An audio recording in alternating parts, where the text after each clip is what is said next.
Perfect. How you doing? You all right? Yeah, I'm good. I'm good. How are you? Yeah, now that I've got my internet fixed and we're all back up and sorted and going again, I'm feeling much better. Yeah, me too. Me too. Although I was just telling my chat that I had COVID over the past week, so I might be a little bit brain foggy, but we'll see. We'll see if I can talk about all of this complex budget stuff because I'm kind of just about on the mend. That's good to know. That's good to know that you're on the mend at the very least. But yeah, I Um, mean, it's been quite it's quite a tumultuous few weeks for politics in this country, hasn't it? yeah, I mean, I don't know, it feels like that just all the time. For me, I don't, I just feel like everything's been quite bad in Britain for like all of my adult life. I don't know if you have a similar feeling. It's the millennial experience, isn't it? And what's It, unique about the millennial experience too is that as millennials, we grew up being told to do all of the good stuff, go to school, get good grades, go to mm, university, you'll get a good job in the Blair '90s economy, right? And then that got taken away, and so there's this real kind of feeling of loss associated with that. The Zoomers do not have that at all. They have grown up only knowing despair, which is why millennials are very kind of angry about it interesting. all, but Zoomers are very kind of detached and kind of post-ironic about it all.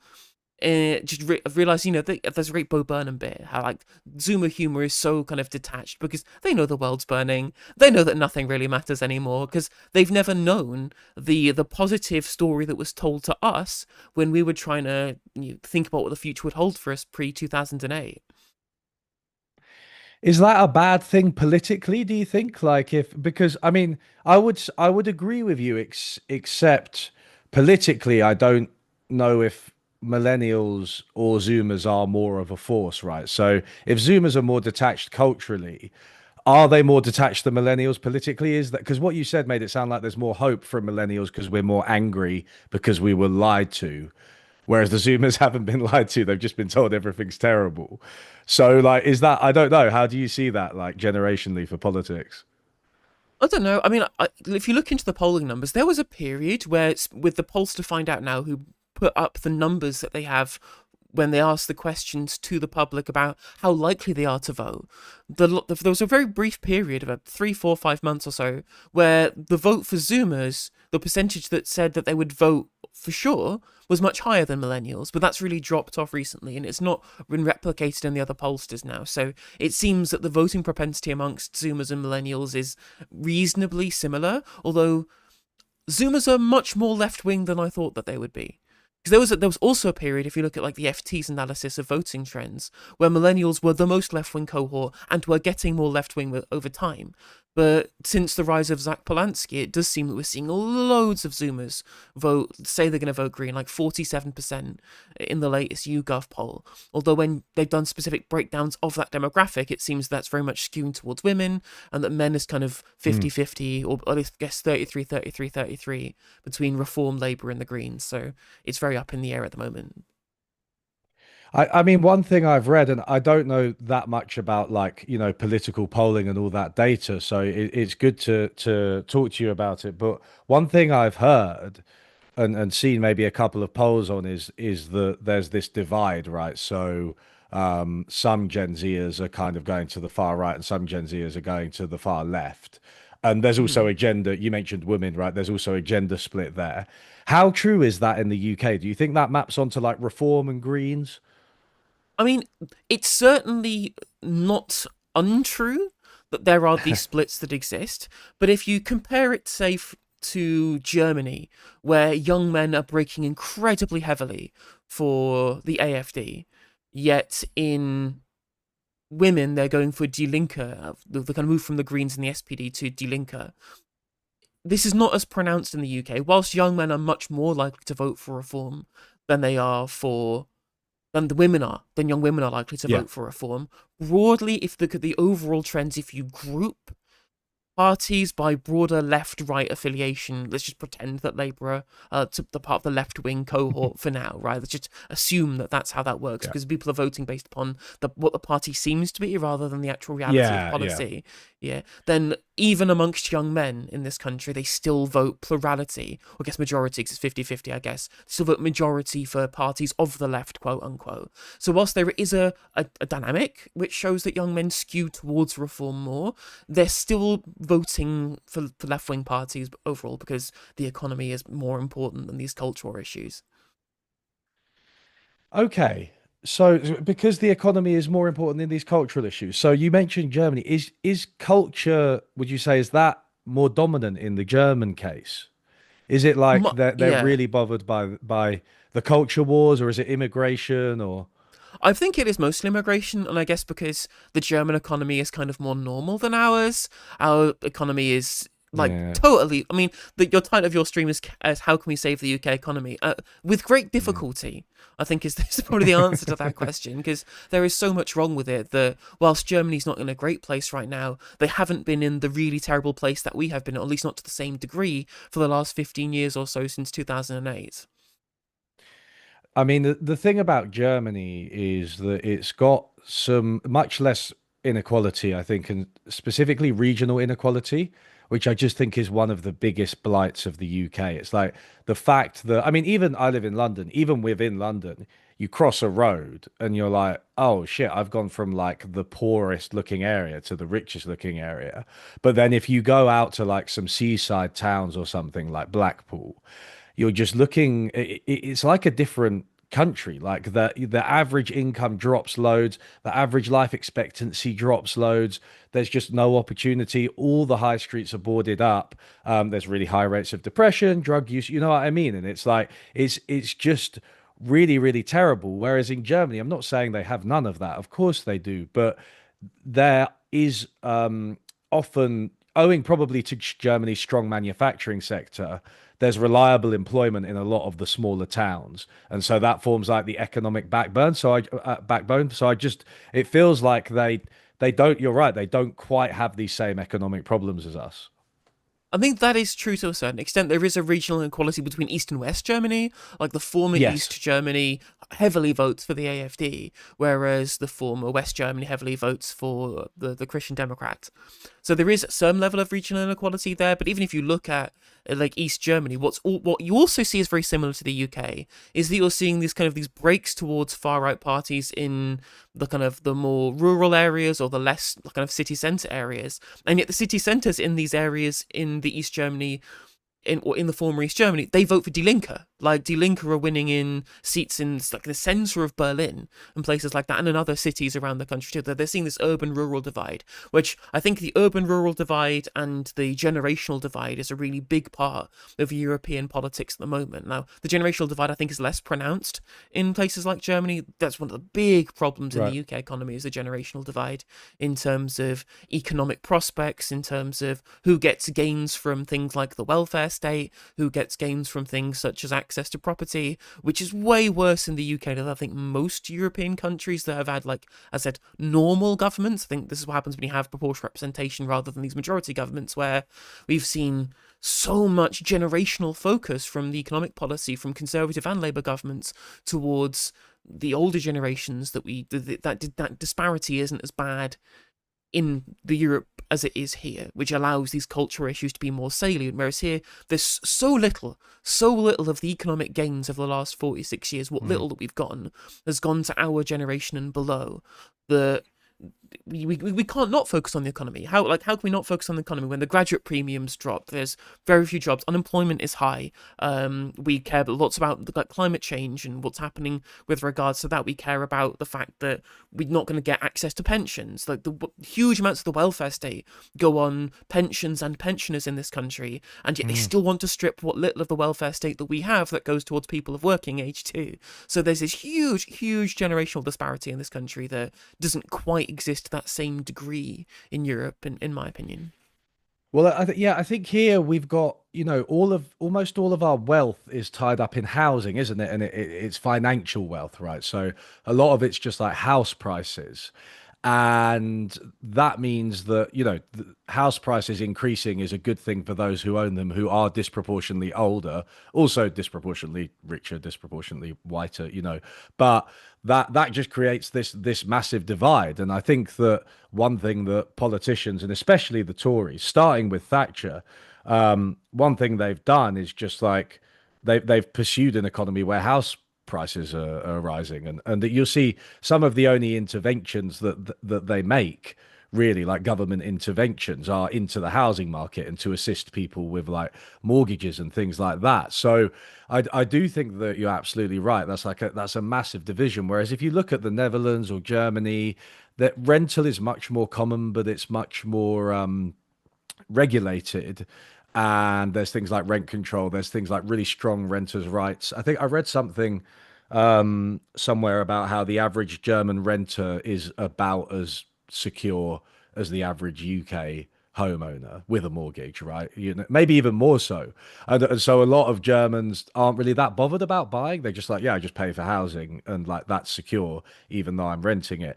But they're not too worried about having all of their wealth tied up in housing because they've got like a functioning welfare state and a functioning social system, so they don't have to invest in that specific asset for it to serve as like their insurance and their pension in later life, which I think is how a lot of people are using housing now. Well, exactly. I mean, the pension system in this country is crazy, where we incentivize people for ages to become landlords as a pension. We did even more insane things like buy to let mortgages to get to let the same generation that got all of the gains from the public sector sell off, that got all of the gains from right to buy as a political policy, which was there to create Tory voters, and that's what it has done. And it's created Yeah. this kind of housing theory of everything when it comes to the economy. Like you look at times when we've seen a change in government, and it's always come after things that have shocked the housing market. Black Wednesday 2008, Liz Truss, like those are the three times we've seen big shifts in political polling in terms of who is in government, and it's all come after shocks that have affected the housing market. And that's because we've created this system where the only wealth that regular people have access to is housing, and we've created this asset economy. I mean, Gary Stevenson talks about it a lot, that we've created an asset economy about ever appreciating assets, where either you own like financial instruments or you own housing, and that's the way that you get wealthy in this country. Insofar as we have disincentivized so much actual productive investment. I mean, there's a really great stat that Francis Coppola posted showing if you look from like 2013, I think it is onwards, all of the productivity gains, or at least the increase in productive capacity that we've seen, is because of the increasing size of the labour force and some increase in the value of capital assets. And none of it is multi-factor productivity. It's gone to almost zero in terms of productivity or productive capacity increases since 2013, because no one's investing in anything productive. Why would you, when housing and or financial instruments are an infinite money glitch? I think that relates to this report which came out about a few years ago. It was do you know the economist Joe Michel? Yes, yeah, yeah. Yeah, by him and Rob Calvert and a couple of others as well. And they were looking at like what's shifted in the UK economy, and it was really pervert. I mean, I don't know. Sometimes I flip between the Tories are just absolute political geniuses and they're complete and utter morons who get really lucky. But like what they did was implemented this massive program of austerity, obviously cuts to public services, stagnant wages, really low investment. But employment didn't suffer really. Employment was actually relatively high over the austerity period, which I think surprised probably even them. I don't think I didn't expect it to happen as a simple sort of Keynesian logic. I thought, oh, well, unemployment will go up if you take that much money out of the economy and out of essential services. But what happened, and I do think they got a bit of a boost from like the USA, what happened was this rise of like insecure sort of flexible work, right? So you're thinking of your Uber drivers, your delivery drivers, that kind of thing. And you saw a massive growth in this. And that sort of absorbed all the workers. And so people did have jobs, and still to this day it's still an issue, but they're not stable jobs, they're not particularly well paid jobs. And also, they, to what you said about multi-factor productivity, they're not. they're not productive jobs in the sense that they're not, it's not like investing in either public services or infrastructure or something, or like computing or manufacturing or anything like that. You're not going to get productivity gains really for like an Uber driver or a Deliveroo driver. So that's one theory I've seen for like this. People call it the productivity paradox, don't they? In the UK, like why has productivity just completely flatlined? I think it may well be, at least according to this report by Joe Michelle and Co. It's like people have just shifted into those jobs that don't really make any progress. Oh, that's absolutely right. I think that's right. And the loads of the things that people will attribute to a whole facet of issues in terms of why people feel so much poorer right now, and why in lots of cases they are so much poorer, is because the Mm. Conservative Party and to a lesser extent the Labour Party, especially under New Labour, just continue doing supply side labour market policy for, again, 46 years. It is how do we reduce the bargaining power of workers so much and so hard? And it's reduced unemployment, as you say, but it's made people poorer, made work less, but with less productive and also less stable. It's the kind of the rise of the gig economy has benefited loads of shareholders and benefited basically nobody else, whilst also being politically beneficial for a Conservative Party that don't have to care about the vote, or didn't have at that point to care about the votes of working people, because there's this giant generational cohort of retired people that they can just keep pumping state money into via the triple lock or whatever it is, or winter fuel allowance, to keep them reliably voting Tory, until of course the whole migration thing happened, and now that reliable cohort of Tory voters have all shifted to Reform. They've not spent any time trying to invest in young people, at least not working class and middle class young people, because all of their policies that stimulate demand in the housing market, all of these help to buy things, only help you get access to the deposit you need for a house, don't bring Mm. mortgage rates down, they don't make salaries high enough that you can get on to, or you can qualify for a good mortgage unless you're part of this kind of high skilled or Nepo baby demographic of upper middle class Tory voters. And so if you look at the polls, the Tories are in fifth place. They were in fifth place at the election amongst the under 40s in this country. And I think it's in the under 50s now, if you look at polling, they're in fifth place, behind even the Liberal Democrats. Like, so they have done all of they have, as you say, been like stupid but also politically genius in a way that they created this giant loyal voting cohort, which was a big cohort as well because it's the baby boomer generation where birth rates were very high, with they're now very, very low, and they have done nothing to incubate the future generation of Conservative voters, which is why this Mm. existential problem for the Conservatives going into the last election is only getting worse, right? You'd have thought worst election ever for the big party of UK politics. It's won more elections than any political party in the history of humanity. You'd think that they would be able to bounce back, and it's only getting worse now because, well, the older voters realise all we care about is migration, even though we don't care if that's going to be able to pay our pension later or not. And so they've abandoned the Tories over these cultural issues because broadly their economy is better, at least for the Conservative voting older voters. The poorer ones tend to be voting Reform or Labour. And for younger people, they've been given nothing for 46 years by the Tories, or at least the last 15 years. So they're not voting Tory either. So there's just like So, so nothing can left for them. can I just like highlight this because I feel like what you're saying cuts across quite a conventional narrative that you hear about hostility to immigration, because the very usual kind of crude rule of thumb 1930s idea is you get a big recession, bunch of people get pissed off, hostility to various minorities, immigrants, trans people, or that increases as a result of economic hardship. I feel like what you're saying is actually the opposite. I feel like you're saying the economically comfortable people are actually the ones who are more bothered by immigration. I mean, if you look at the polling, like the biggest Yeah. concern as far as all British people are concerned is the cost of living crisis. The economy has ranked as the highest concern for voters for the last 5 years. And it's not even as immigration has ticked up, it's still not knocked off its pedestal.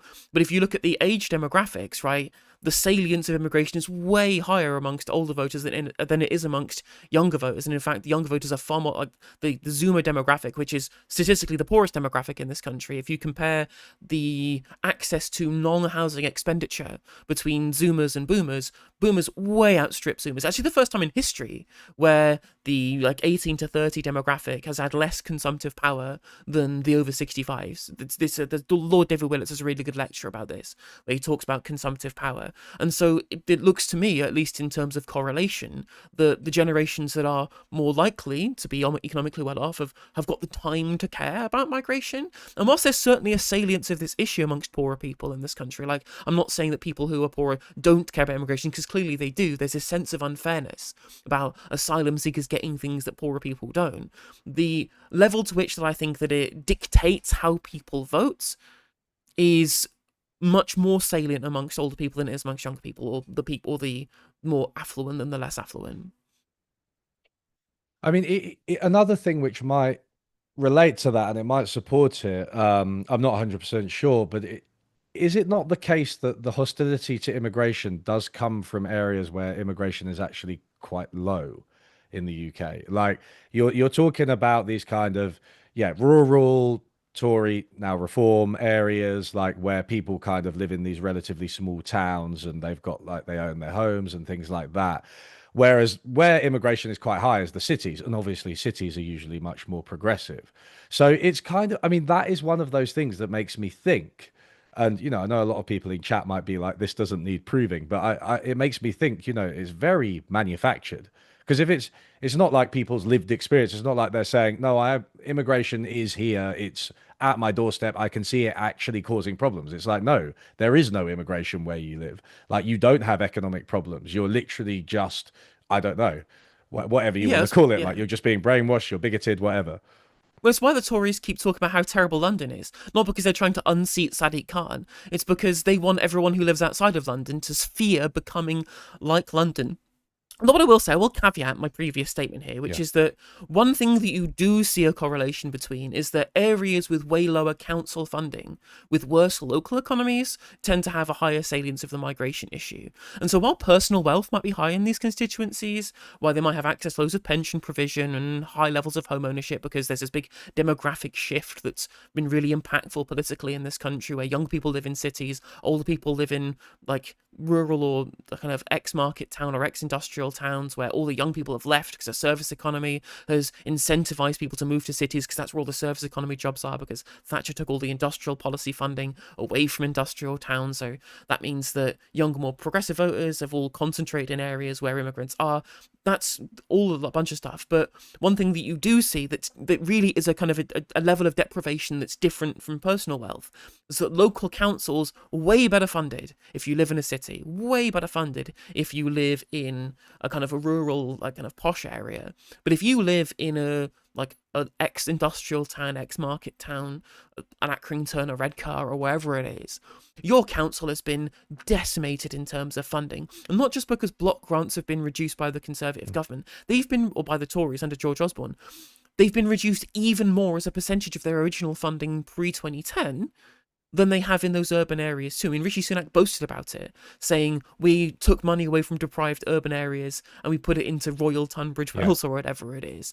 And because business rates fund local councils as well, and young people are moving out of these areas because they're moving into cities, business rates have also gone down as an income stream for these councils too. And £15 billion of council assets were bought by private companies and sold off by the Oswald administration and Philip Hammond when he was Chancellor as well in that austerity period. So I used to date a girl who lived in Whitehaven, which is, people don't know, it's in the coast in Cumbria, like, and you walk down the high Yeah. street, it's betting shops and pubs, and everything else is closed. That's all that's left, and there's barely any young people left at all. Because if you live in Wakefield, you work at Sellafield or you're retired. That's it.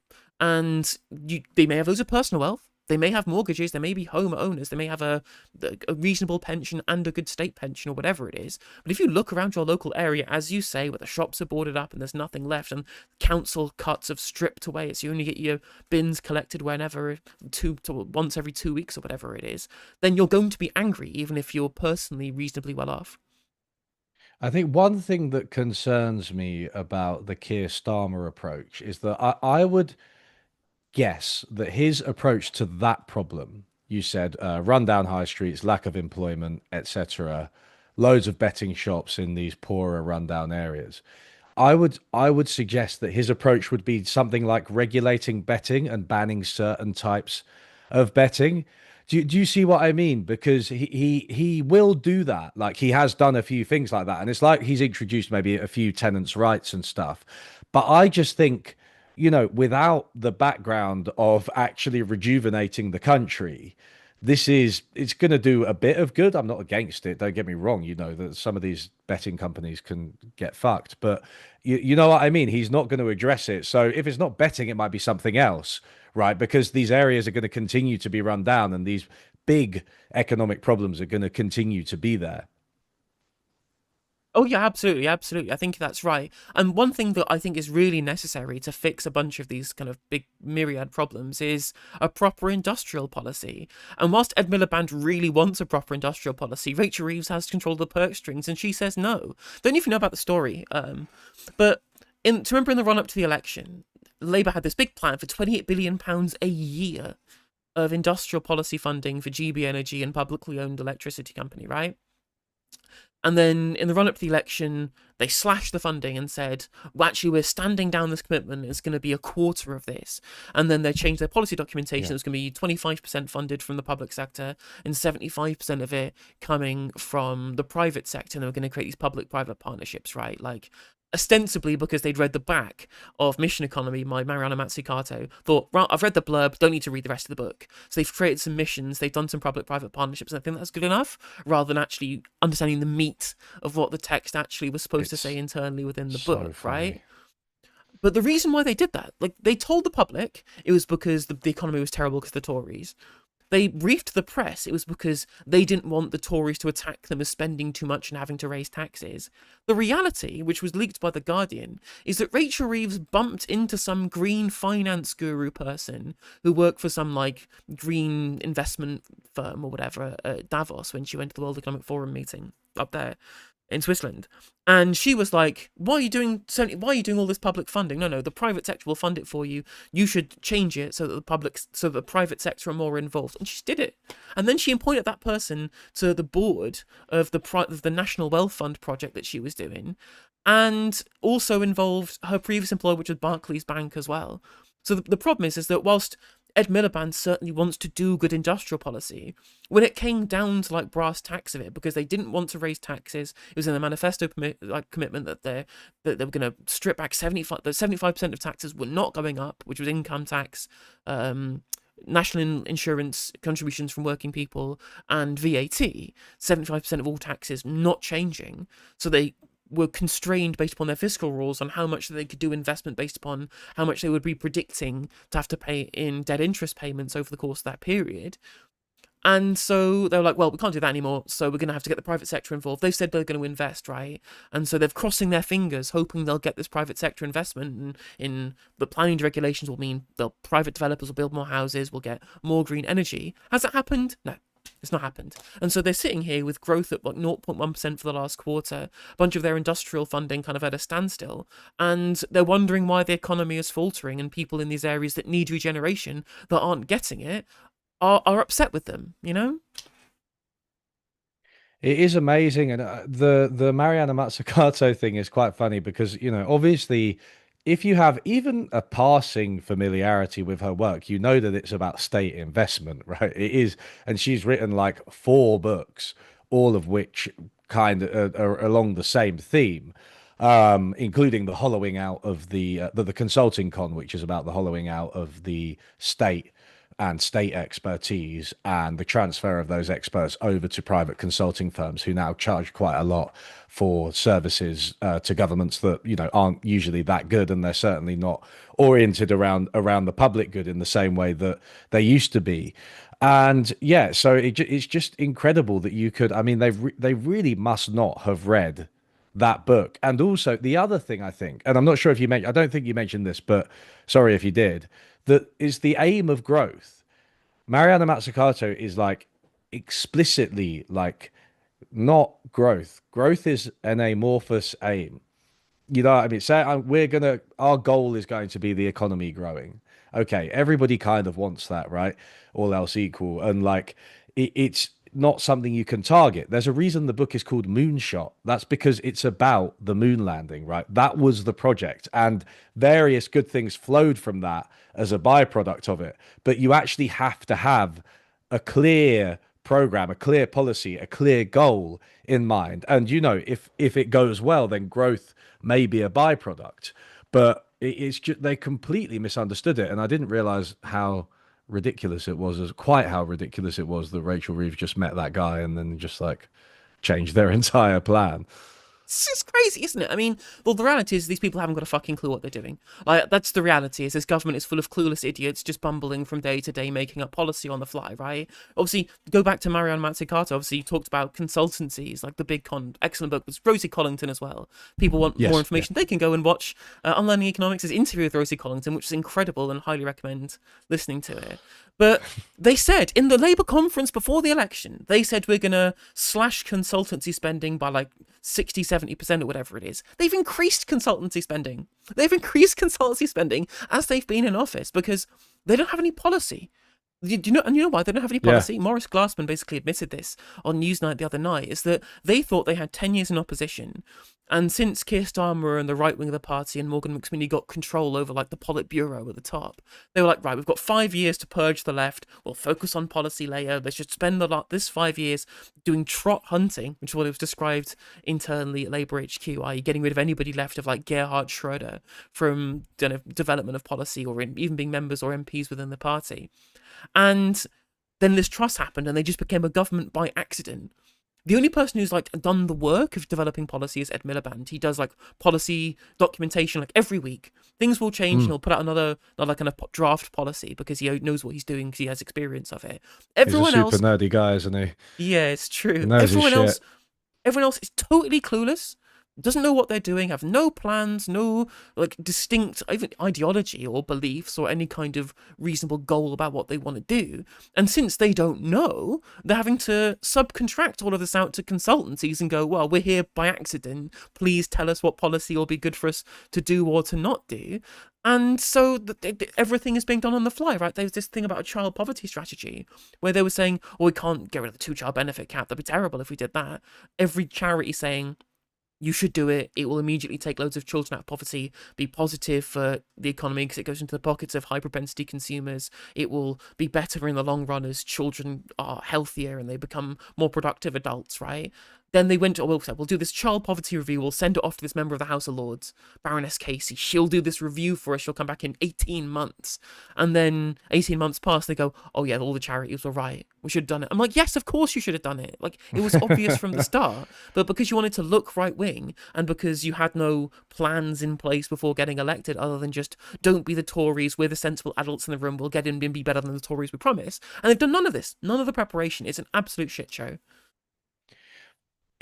I mean, spending on children is one of those areas where I think there's a very good case for characterizing it as investment because there's so much evidence that it pays for itself over the long term because, children are the future and all that.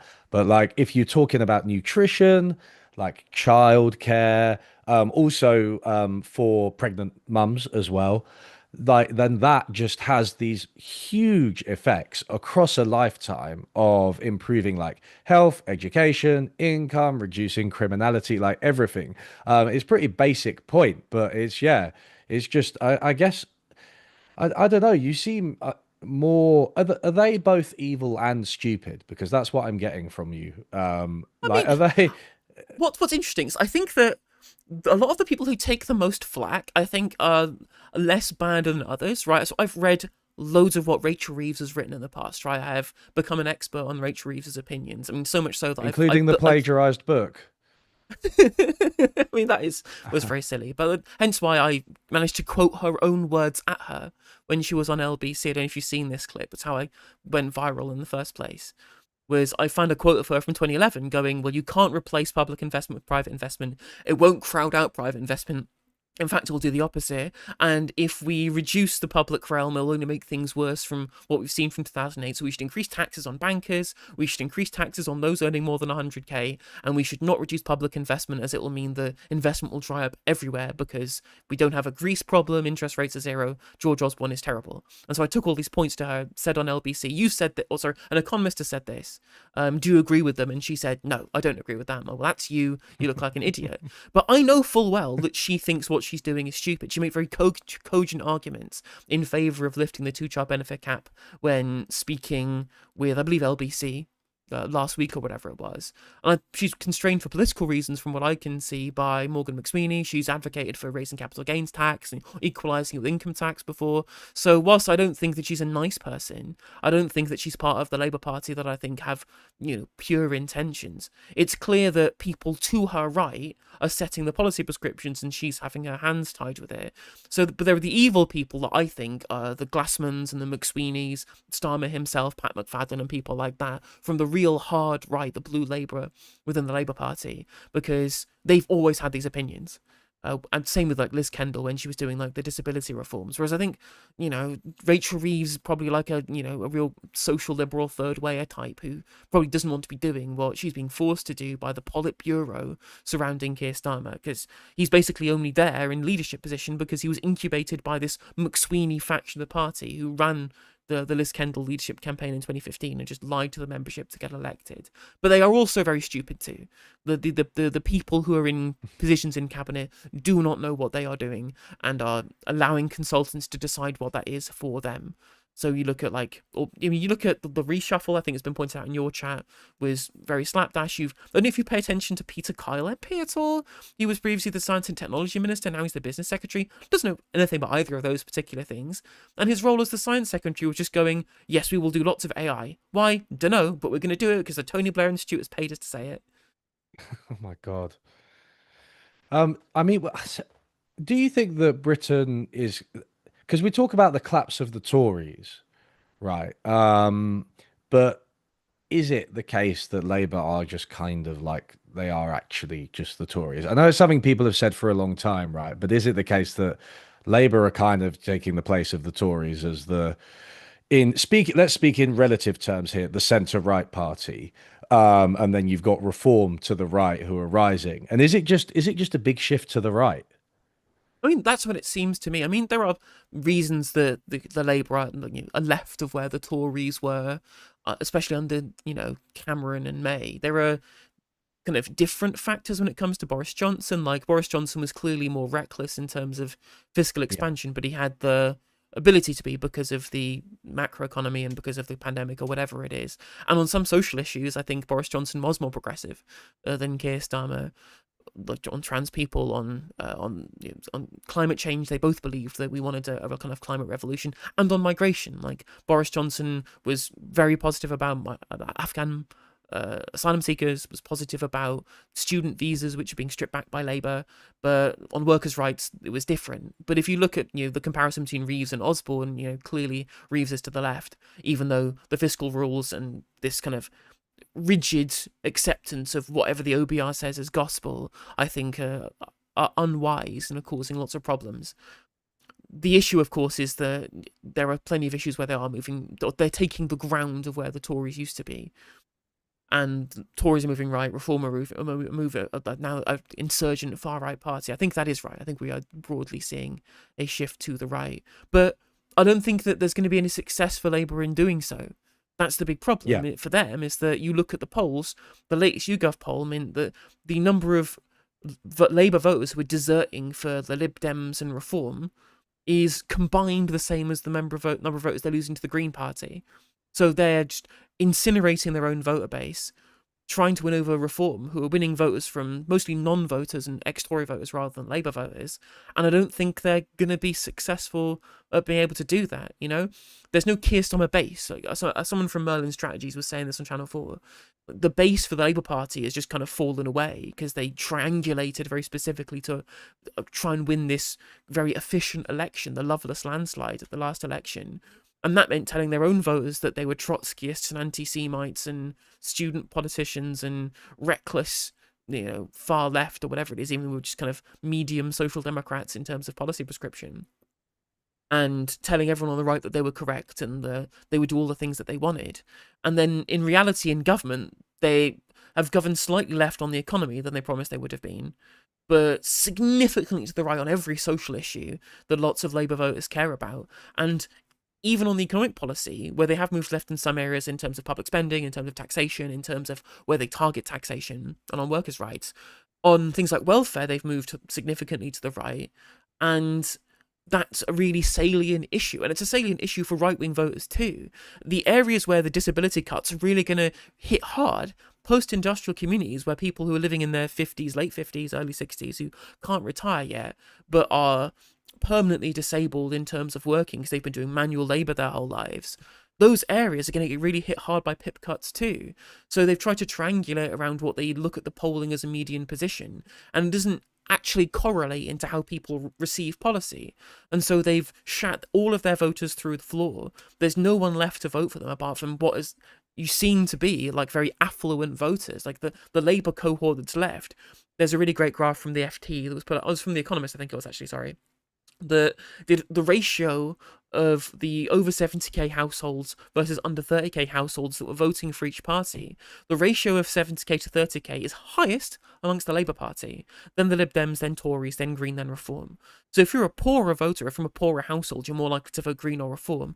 And if you're the richest households in the country, you're more likely to vote Labour, which is an insane prescription if you were telling this to anybody 40 years ago. That is crazy. Well, you're like a political poll encyclopedia. Is that is crazy. I like. Do you think that? I mean, do you?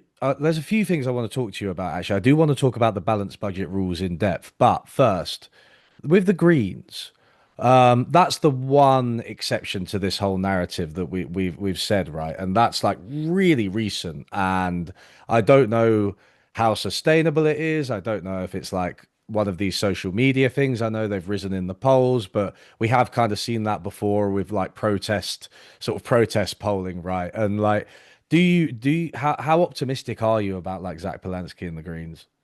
I'm incredibly optimistic. I mean, the thing that I think that has made me think it's not just a fad and it's not just a social media thing is that most people who I've seen talk about Zach Polanski have talked about it in terms of Labour has left me behind. I need literally anybody else to vote for. And Zach Polanski not only gives me, like, raising the salience of the Greens as a political party and focusing on the economy is the kind of cut through that we needed to peel off these voters, right? Like, when you look at voting cohorts, most people stick around with parties until there's a thing that breaks it, right? Like, for example, you look at the red wall communities that voted Labour for a very long time. They were drifting away up till 2015. Corbyn comes in 2017, does this kind of social democratic industrial policy manifesto, and they broadly come back. Like, the reactionary types still stick with the Tories, but the Labour vote that was decreasing in the red wall massively increased in 2017. But in 2019, Labour says, we want a second referendum on Brexit. That single issue, that's the straw that breaks the camel's back, and it collapses. It totally collapses in these kind of like stronghold, anti-Thatcher, ex-mining communities or whatever it is, because Brexit to them signals free trade, end of protectionism, end of industrial policy, the beginning of the service economy in the UK, and all of the jobs in their area going away. Now, the pro-EU people were never going to do the things to arrest the momentum of that dynamic, but regardless, that's how they perceived it. And so Labour deciding to U-turn on their acceptance of the referendum was the straw that broke the camel's back. We saw it with Muslim communities and the kind of geopolitical internationalists at the last election. Keir Starmer says Israel has the right to commit war crimes, has the right to do genocide, and Muslim communities and internationalists abandon the Labour Party in their droves. They absolutely kind of, they're vote craters amongst the Labour Party. And you look at in rich Tory areas or mortgage holders, consistent Tory voters, Liz Truss happens, bang, falls off a cliff. Right? So you don't really see these big shifts without one specific thing or one moment causing that fracturing, and then it's really difficult to recover. And I think we're seeing that fracturing now with, I think the disability cuts, the real big thing that have harmed the Labour Party with their kind of their loyal voting cohorts, especially amongst younger people. And the Greens have called it out, and I don't think they're coming back. Like, I don't think that as a quote unquote Labour Party, one thing that Harold Wilson described as a moral mission or it's nothing, right? A moral crusade, sorry. Seeing them go, we want to put hundreds of thousands of disabled people into poverty deliberately. And people looked at that and went, this is disgusting, this is monstrous, how can we support this? And they've moved to the Green Party. We have won those people's votes with a positive message of making hope normal again. And I don't think they're going to come back unless Labour pulls something incredibly magical out of that or become a social democratic party overnight. And they don't seem to want to do that. In fact, they seem to want to do the total opposite. I don't think that. I think that the Green surge is continuing, and it's creating members too.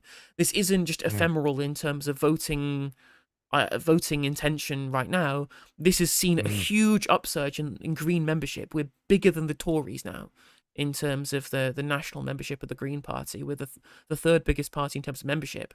So that means people are politically engaged rather than just tangentially engaged in what we're doing. And that's a huge new cohort of canvassers and political campaigners for the locals next year, for the general in 4 years' time. And we saw at the last local elections, right, Reform were creeping up in the polls. And then they won, I think, the most council seats by like 4 times at those locals in last May, because there were loads of Tory council defences. Like the Tories lost every council that they were defending at the locals last year, and that gave people the impetus to say, well, Reform aren't a protest party anymore, they're winning. We don't like voting, people don't like voting for people who aren't going to win, but they think Reform can win now, and that shocked them. That was when the real kind of breaking point that put them miles ahead in the polls. Whereas with the Greens, we've not had that moment yet. People are really considering us as a party because they're fed up of Labour.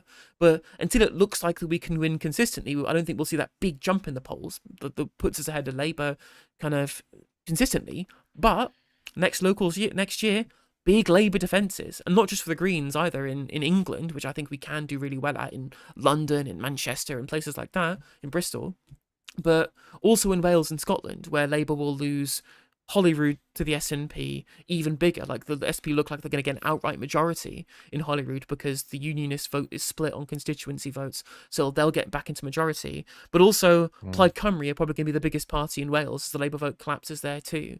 So you'll look at the voting intention polls. The SNP will see their vote increase because people think they're going to win again. The Plaid Cymru vote will increase because people think that they can win now that they're the biggest party in the Senedd. And the same will happen with the Greens in England if we win a whole swathe of council seats. Of course, if we get the people out on the ground to campaign. You know, even in the 2024 election in my district, the Green candidate actually made some gains. I mean, I'm in a Labour safe seat, but the shift was quite big, and that was pre the current swell of support for the Greens, and I voted for him as well. But I just remember being, I think he gained like 15 percentage points or something. And that didn't, it was still a pretty big margin for the Labour candidate winning. But I do find that quite encouraging. It does seem like enough people are kind of shifting over to the Greens, and that surely can only grow because, I mean, I think Zach Polanski's been absolutely fantastic. Like you said, it's nice to have somebody just like stand up for like good things. It's just like for once, instead of just fucking either being a complete monster and throwing people under the bus or just equivocating and not really answering and doing a bit of a stammer where it doesn't really say much. It's just like nice for him to everything from like immigration to disability benefits to trans people, all of that stuff. He's just like unequivocal, and it's yeah. I guess there are a lot of people who find that refreshing. And going back to what we were talking about at the beginning, millennials and Gen Z, he's obviously done very well on social media, and I think like that support, if he can turn that kind of detachment and apathy into actual votes and like political action, then maybe we could see some, a serious shift in British politics. I think you're right. I think you're absolutely right. I mean, the latest YouGov polls, the last 3 YouGov polls in a row, have had the Greens winning a plurality with the under 50s. Under 50s plurality voting Greens. I would never thought I'd see that in my lifetime. Like this is Mm. the real kind of vibe shift, especially amongst Zoomers and millennials in terms of the propensity to vote Green.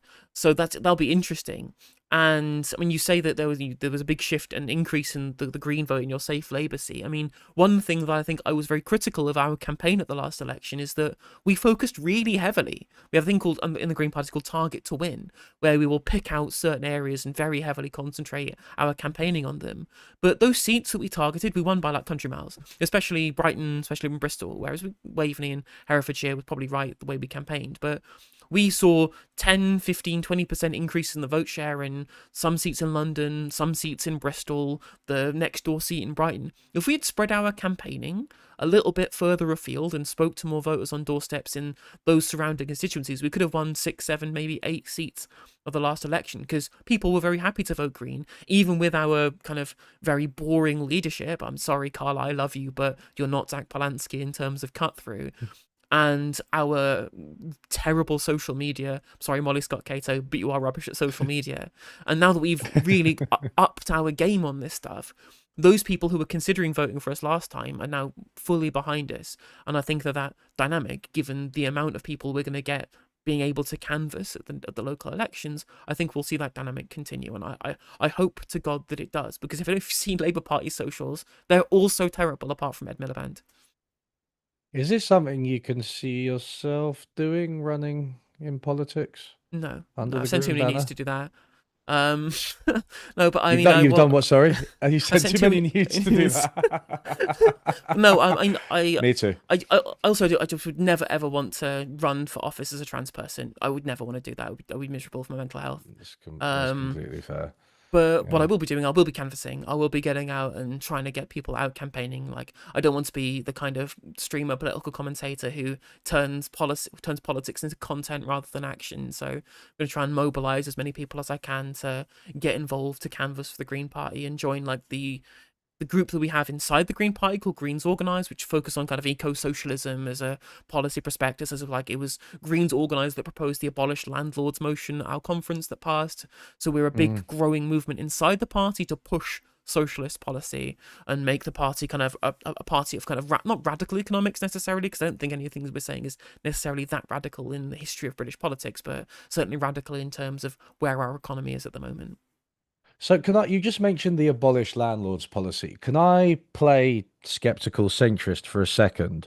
Go ahead. I have a lot of friends who just don't understand what that means. Because like you say abolish landlords and they're just like, well, what do you do then? Like, so how do you kind of communicate that idea to like somebody who's just thinks it sounds really wacky and it just completely conflicts, even if they hate their landlord, which is a lot of people, it just completely conflicts with their idea of how the world works.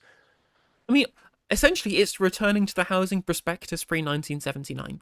I mean, it's really Okay. no more radical than that. I mean, in the speech that he gave, Alexander Salins, who proposed the motion at the conference, he pointed out how even the radical Marxists at the heart of Tory economic policy at the time basically admitted that the private rental sector was totally dead. It made up like 4% or something of the overall housing inventory in this country was the private rented sector, because council housing was abundant and plentiful and cheap and high quality in this country, because we'd spent decades and decades and decades, both Tory and Labour governments, building council housing. I mean, the biggest builder of council housing is still Harold Macmillan, the Tory housing secretary under Churchill, or under Heath. I'm under Eden. I forget which one it was, but either way, we we built loads of council housing. We disincentivized landlordism. There was a kind of public shaming of landlordism. It was that you were a bad person if you're a landlord. That culturally back then it was demonized, as Mick Lynch was pointing out in his Downstream interview. And the simplest way of explaining it is we want to go back to what it was like before housing became a commodity to be traded and to be invested and to be speculated on. Our policy proposals about how that looks is investing in council housing, ending right to buy mortgages, extending right to buy rental mortgages, what they're called, buy-to-let mortgages, Yeah. extending right to buy to private tenants. The actual policy prescription says that we want to give tenants a discount to do it based on the rent that they've paid to the landlord, which I think is difficult to qualify, but whatever. I mean, if it helps them do that, then we also want to be able to properly regulate landlordism out of existence, transfer ownership to people who are currently tenants or the state, or creating housing cooperatives and providing and facilitating them too. Because the private rented sector can exist. Like, technically, housing cooperatives are the private rented sector. There's just no landlord. Sure. You are collective landlords of each other. Yeah. It's collective ownership. And having community land trusts and building societies facilitating homes for people rather than for profit is a whole suite of policies that we'll use to try and disincentivize landlordism enough that over time it gets to the point where it becomes a minimal part of how our housing policy works. Yeah, yeah, very marginal. No, that makes a lot of sense. I think it's definitely a set of policies that I already advocated, but you're sort of framing it as abolish landlords because that is clearly one of the outcomes. But I think that makes a lot of sense to me. I mean, I can say that to my skeptical friends. On social housing and housing as a commodity, there is one stat. Have you read that book? It's a bit old now, but Rethinking the Economics of Land and Housing. I've not known. Okay, it was 10, it's 10 years old now. It's really good, but I think one of the stats was that one in five people in like the top income bracket used to live in social housing, like around when you were talking about, right, like in the 70s.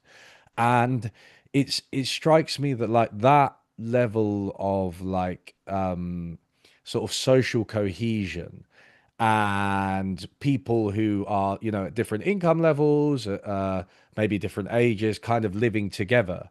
That is something, and we were talking about this at the beginning. That is something that I think has really, really disappeared in the UK. I think people are really segregated on like multiple markers, whether you're talking about like class, race, age, right? And social housing is like one way to bring people together, and I do think that that could be a really positive thing for like, yeah, just politics and general cohesion, as well as obviously the main fact that which is that it provides houses to people who need them. Well, yeah, I mean, this is what you see in like the high quality social housing in Vienna or whatever, like the Gemeindebauten. Yeah.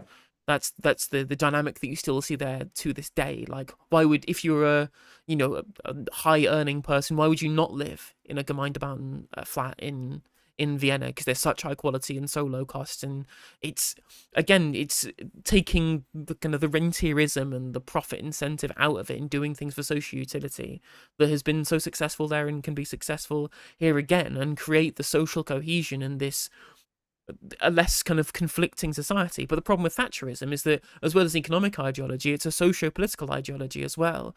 In terms of not only do we treat every commodity like, not only do we treat all the economy as if everything is a commodity to be traded, we treat each other, we treat our interactions as like commodities to be traded. And I think that's been really damaging to the public psyche.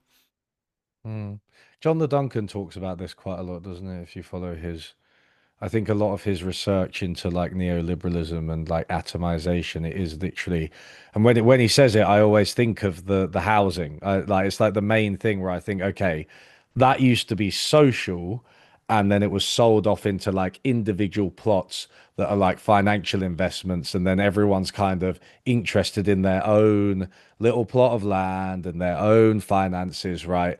And that does just make society much more atomized. And it means that people, whereas they were working together, say you had a housing co-op or social housing or whatever, you had some control over it and you made decisions together.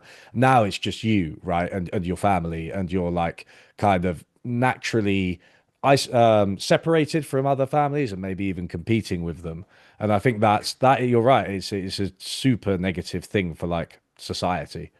Well, it's created this kind of this stability gap, right? Whereas if you're a mortgage holder in this country, you've got an incredibly stable life, you've got incredibly stable kind of asset that's appreciating in value. And if you live in the private rented sector, you have no stability. You can get, until the Renters' Rights Bill went through, you get kicked out at a moment's notice. You're moving from place to place. I like moved house in my 20s so many times. I've lost count. People get pushed from pillar to post. How are you supposed to build a life, build a family, build connections, build community if the fucking feudal lord who controls whether or not that you get to stay in the same place or not, at a moment's notice can force you to up sticks and leave everything behind? Like, how can you raise a kid in this scenario? No wonder young people aren't having any kids nowadays, because how are you supposed to be able to give your kid continuity of life when 6 months after your tenancy ends, you could be forced to move to a different area. They move schools, all their friends change. You don't know whether or not you can afford to be able to provide for them because the rental situation may have changed in that time. It's so damaging to the continuity of society, of the continuity of community. And again, people wonder why we're a more kind of selfish and, as you say, atomized country. Well, yeah, because how are we supposed to get to know our neighbor? I know I'm a homeowner now. I know my neighbors now. We're in the WhatsApp chat. Never Yeah, had that before. I've lived in tower blocks. yeah. I've lived in like whole streets where one landlord just owns entire blocks of ex council housing, and I've never known my neighbors before now because I've never had time to know them. I've never had the incentive to get to know them because I never thought I would be around there for very long. I'd started to have the feeling of being squeezed out of London actually, and it's what you said about moving around resonates with me. I've moved houses, yes, so many times that I can't even remember, but I've lived in three different houses in London, and the landlords were terrible at two of them. This guy happens to be quite a nice guy, and the rate wasn't particularly high, and he's really helpful. But then interest rates went up, and we had a negotiation with him. And he said, "Look, he's got a variable rate mortgage, right? It's like interest rates went up, our rent went up, and so not just like at the landlord tenant relationship is one aspect of it, but at the macroeconomic level." When inflation is high, we raise interest rates and there's a cost of living crisis, and then you increase the cost of living. That's the solution for some reason. You squeeze people, right? And it's like, I've just noticed, I'm like, man, can I even stay in London? Like, I don't know if I can. And if I move out of London, I'm like, I don't know really, because everywhere around London's like almost as expensive as London as well. So it's just like it's just ridiculous, like having all of your income absorbed by this and like never feeling secure, on top of insecure employment as well. You know, it's just all of that like stability that you expected in adult life. You would think you would have a stable job, a stable house, a family, etc. It's just completely disappeared, and our policies just magnify it. They just make it so much worse. And it's because it's well known that interest rates, the primary way they operate is through housing.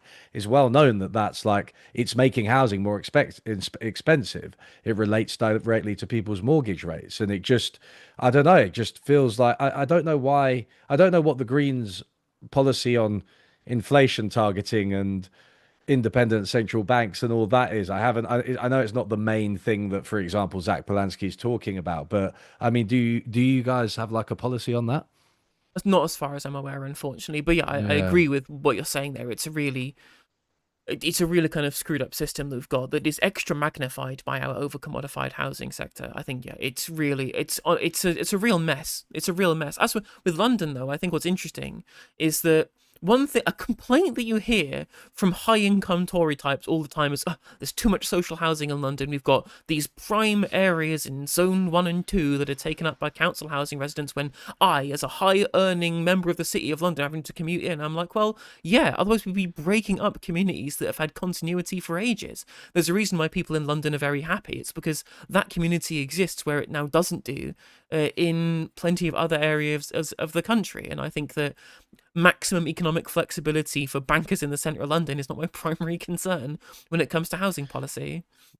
No, I mean the irony is that if that kind of Tory, ultra Tory version of London came to fruition, and thank God Sadiq Khan's mayor, and it hasn't yet, but if it did, London wouldn't be a very desirable place to be unless you were a financier. Like I wouldn't want to be here. If that was just the good thing about London is that like despite everything, there is still quite a lot of diversity, and you're right, there is a fair amount of social housing, and there are areas where you've got like students and you've got like locals, right? And they're not like completely gentrified.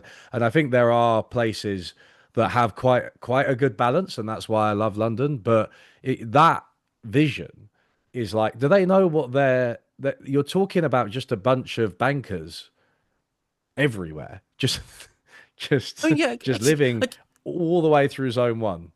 I mean, reeling back to where we started the conversation today, like, I don't know if you've seen that there's this consultancy that ranks the best cities in the world, or whatever it is. London has come top, like, every year for the last decade. And it's because it's a beautiful, vibrant place full of the best people, different people, huge kind of melting pot of all different cultures. It's very cohesive despite all of this.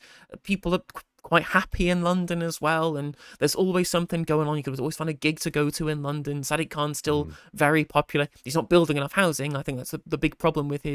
with his governance, right? But you've got good public transport because it's it's municipally owned with TfL. Like, there's so much to love. There's so much to love about London, and the crime rate's going down too. Like, murder rates, its lowest it's been for a century in London, and Yeah, just yeah. Despite the what everyone yeah, says or is being told to think about the crime in exactly. London, it is really low.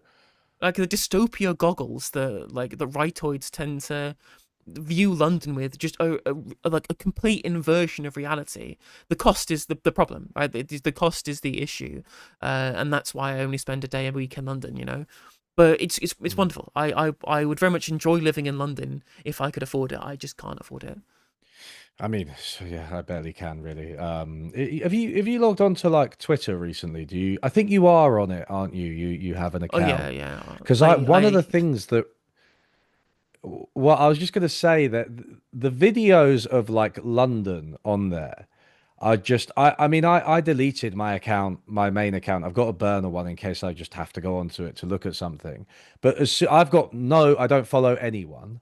I just get Musk and just a bunch of far right accounts. But there's so many videos that are just like, this is London today, and it's just like it's just I don't know, just like there's some rubbish or something, and then everyone's like, oh, it's the Muslims, or it's some videos of some Muslims or some like black people, but they're just not really doing anything. But like they're like, this is London now, and it's like, look how terrible it is, and it's just like that amount of misinformation. Like I just it's incredible because the videos don't even support the caption. You know what I mean? But it doesn't matter because it's just like pure rhetoric, and it just worries me like how much that affects our discourse around what is a pretty safe city. I mean, there's a political incentive to do so because it's the scare tactic. Like, all of the leafy suburbia, all of the country bumpkin rural areas who fear not only more non-white people from coming to their area, the kind of the white flight type discourse that you had in the Americas in the 90s, whatever it is. Well, on top of that, they fear about the the green and pleasant land being concreted over. That's one thing that you hear loads of times. These people who are not. There are plenty of anti-migration people on cultural issues, but also in terms of, like, there's a conservationist anti-immigrationist vote too, which is like, we don't want our area to be paved over for all of this new housing that's what will come like London. It'll just become tower blocks. I'm like, that's not happening. It's not happening Yeah. to you. Like, 3% of this country has residential housing built up on it. Like, 7% built up in total. Like, dude, we're not coming to turn your leafy suburbia into Coruscant, I promise. That is very Nazi-esque. That was the German Volk was the that was like the sort of fascist environmentalism of the early 20th century. That was very much the concern. What is sort of protect the land for the German people, right? And yeah, that's eerily similar, that rhetoric. I mean, it doesn't matter what the problems are; they can always find a way of bringing it back to migration. I guess I always bring it back Of to course. neoliberalism, so Yeah. I'm not exactly blameless in this regard. But, like, there was a video of there was a thing that someone posted that was genuinely nightmarish, of this huge, like, multiple ton dump of waste in Bicester near some river in that Bisters's in Buckinghamshire, right? I forget exactly where it is, but the huge waste dump. And I was like, obviously Thatcherism. People don't care about community. They're atomized. They don't care about the broader effects because it's not part of the market transaction. It's an externality, and neoliberals don't believe in negative externalities, right? This is obviously a Thatcherism problem, and of course the local council have had their block grant slashed, so they can't afford to clean it up. And even if they did try to do it, it'd be through some private subcontractor like Veolia or G4S, who would do a shitty job at it anyway. Clear neoliberalism problem. File that for my memory bank of all of the problems of neoliberalism. All the people in the replies go in, it's Muslims. It's people live in third world Yeah. countries. This is how they treat their country, and now they're treating our country like this. And I'm like, excuse me, do they? Is that actually a thing, or do you just believe that every non-white country is a shithole? Like, this is it. Like, it's the Trump shithole country stuff. Because Yeah. any problem, no matter whether it's economic or social or political, they find a way of bringing it back to why migrants are the issue, the reason why it's an issue. Also, to the extent that some poorer countries are full of trash, it's our trash. Do you know what I mean? Like it's been sent to them, right? So it's our fault still. Yeah, like the Atacama Desert, full of like dumped fast fashion in like the poor Yeah. areas of Chile, and like that's a shithole country. I'm like, that's America. That's the United States dumping its shit onto South Yeah, America. yeah, literally, and like on beaches in like I think um maybe Ghana, but I might be misspeaking. But I just like all of you see these videos, right? And it's just it's just like H&M clothes and just stuff like that, just all washed up. So it's like you really can't blame the people in those countries. It's just ridiculous. But I don't. Maybe we're trying to make too much sense of something that is fundamentally No, just exactly. They want nonsensical. Yeah, they want to find a scapegoat to blame. They're already negatively polarized against migrants, so they will find a way. They'll find a way to shove the square peg into the round hole. So I mean I started by thinking I was going to interview you. Now I feel like I'm kind of interviewing you on behalf of the Green Party. So I guess So I'm you don't perfectly have to reasonable. represent them. But like I'm just interested in the policies because I wanted to ask you about a few economic policies, and I suppose I could equally ask, what is the Greens policy on this? Because you've got quite a lot of insight. But we were talking about central banks and inflation targeting, and I'm sure you get asked this a lot because I get asked it all the time on the internet. But is the Green Party, how do they feel about kind of modern monetary theory and that side of things? Is that something that's like in the thinking of your policies? It's not policy prescription, but there are certainly a lot of MMTers within the Green Party because it's kind Yeah. of become it's the left thing to be pro MMT. And we had an economics panel at conference which had one person who I believe was from LSE who was very pro MMT, but then we also Huh. had the person who wrote the Green New Deal original thing. I've forgotten And about I Pettifor. forgot. And Pettifor was there. We had Faisal Sheen and James Medway. So and they were all kind of anti MMT. So there's a kind of split, I guess, in terms of the thinking. But I was going to be speaking with Sheridan Cates at some point in the future, and the people from the MMT podcast, because Sheridan Cates was our candidate in Islington North at the last election, and she's big on policy, and they are very Is that pro Corbyn's getting the green. constituency? Yeah, yeah, you can see her clapping in the Okay. background when he gets announced as the Okay. winner. It's quite cute. But she's very set on making MMT part of the Greens policy framework. So it's floating around. I mean, broadly, I think we're still in a kind of Keynesian framework in terms of where our policy is at the moment, but it's growing in terms of salience. I mean, as for where I stand, I think the MMT prescription about how money works is basically correct. I don't have any disagreements with the MMT Hmm, cool. understanding of money creation and taxation. I just Same. think that when it comes down to the policy, when it comes to actual policy prescriptions that come out of it, loads of people think that this means you can have free money forever, which is not true. I think a lot of MMT discourse is clouded by the fact that it comes from Kelton and Mosler, who are American, and so they have the understanding of the dollar as being the world's reserve currency. So they don't have to care about currency value as much as we do. And whilst I certainly believe that the real constraint is inflation and not can you sell bonds to the bond market, there is another controlling factor of currency value, which is basically the reason why we sell bonds. It's the reason why we are engaging in quantitative tightening at the Bank of England at the moment. Obviously, I think it's too heavy and they should stop, but it's this currency value metric that I think MMT is just forget about when it comes to especially the pound or the pound sterling rather than the dollar. So I think that there's plenty of room to be more expansionary.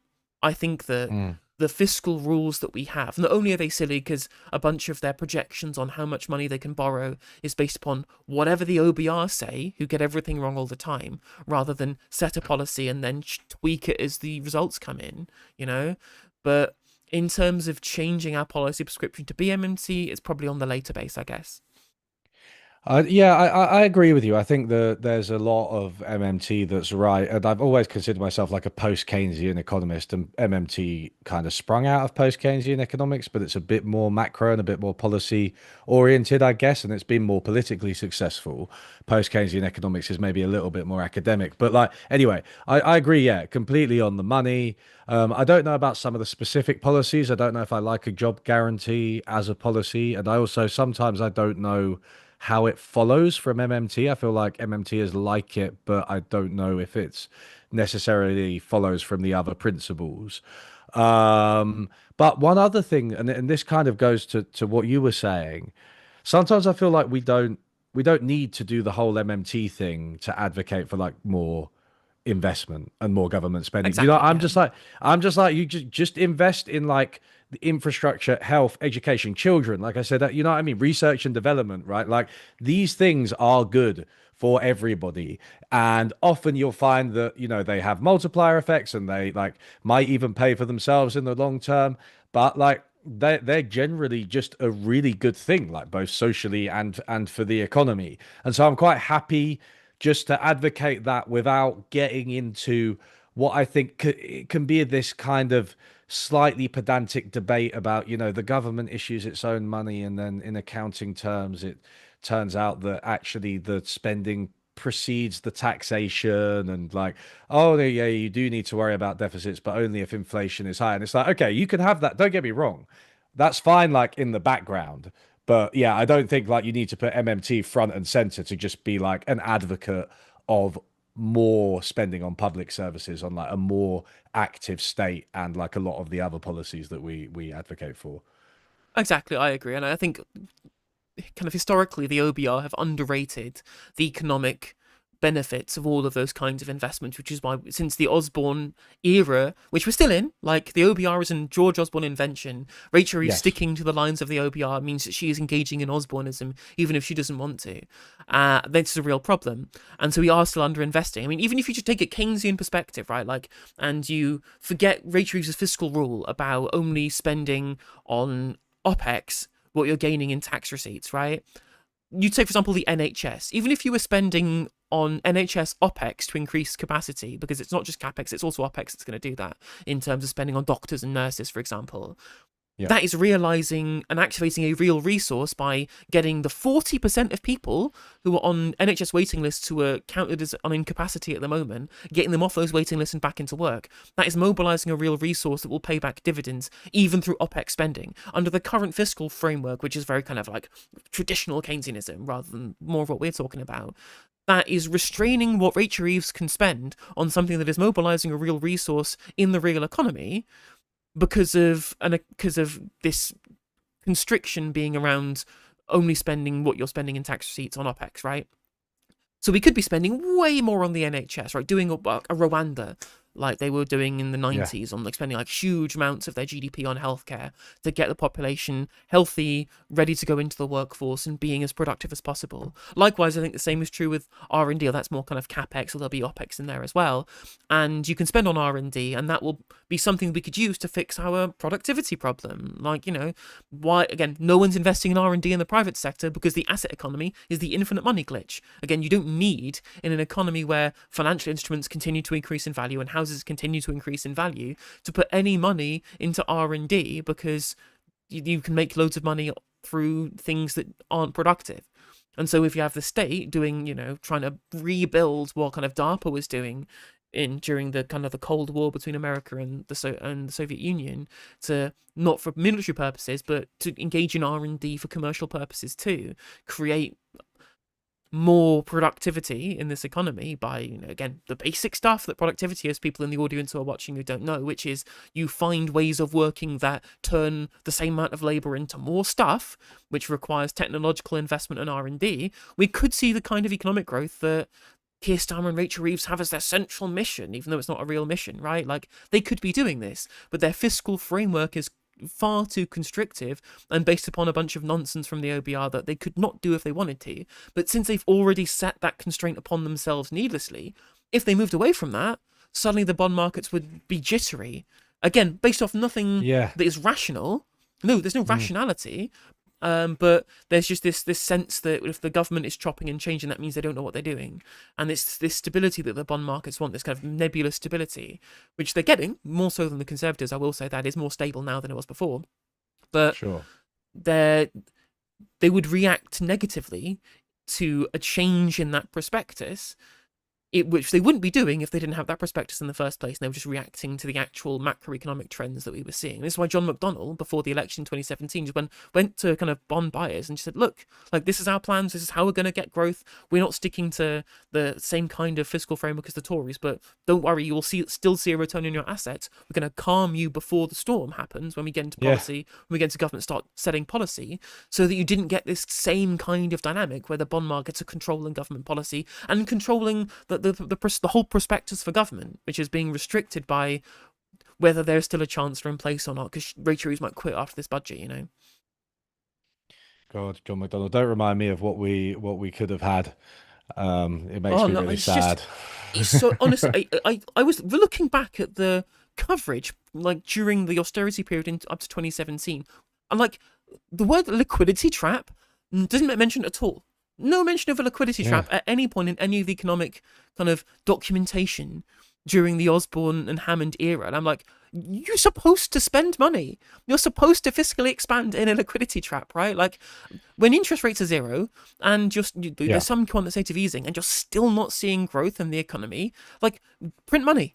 That's what it's there for. Print some money and spend some money on investment. And that's the basis of the entire Corbyn playbook. Nothing radical, just do what we would do in a liquidity trap if we had any normal government in place. It was treated like we were bringing communism to Britain. Do you remember the guy who I think was an advisor for Osborne and Cameron's government who basically admitted this recently? Did you see No? that? I think it was in the FT. I can't remember his name, but he was one of the chief advisors and architects of austerity. And he was like, yeah, looking back, interest rates they're actually negative in real terms, right? So people were in real terms paying to lend the UK government money for best part of 10 years, almost up until the pandemic, right? It was like Yep. before things went a Yep. bit AWOL. And that was just absolutely the time to invest. I mean, this is why I say you don't necessarily need MMT, because it's like there's no need to get into that debate when you're like, no, they're paying us money to invest. So whatever, like we'll take it, right? We'll sell the bonds and take it. It's just utterly ridiculous. And we could have, I mean, there are so many things, right? I don't, if you've ever like seen me talk about this or read stuff I've written or whatever, you might recognize some of these examples. But just like how David Cameron said to cut all the green crap, and in 2013, and he ordered all the civil servants to get rid of like wind and solar subsidies, retrofitting of homes and stuff. And it was like the point was that that would save money, which would help people with energy bills, and we couldn't afford all this frivolous green nonsense. And then it turns out that by underinvesting in renewables and by underinvesting in homes, modernizing homes, we've ended up costing, I think, the average household £150 a year in energy bills. This was in 2022 after Russia invaded the Ukraine. We closed gas And storage. We closed gas storage. Like, it wasn't even yes, just the green crap. Like the rough storage, which we closed yes, it. I was just yeah. like, It's all so short-sighted, you know. crazy. It's like with the children and the sort of childcare and stuff. I mean, there's this economist, Dan Davies, who he says that every accounting system is basically a mental prison. And I think that's what's happened with the Tories, right? I mean, don't get me wrong, obviously it's ideology and politics too, of course it is. But with people who kind of believe this economic narrative, it's like you're focusing very narrowly on balancing the government's balance sheet. And with Reeves fiscal rules, you've got this, and like it's not just the government's balance sheet; it's a specific part of the government's balance sheet. It's what they deem current spending. But then, like you said, what is current spending? Is spending on healthcare not investment? Spending on R&D children, like, does that not count as investment? And there are all of these things that you could count. And then there's on the asset side of things, right? When they were selling off loads of assets, they were recording that as a gain because they got money for it. But it's like, no, you've just lost an asset, right? And so I think we've just got this hollowed out state, like social state, but also like in terms of other things that the state owned.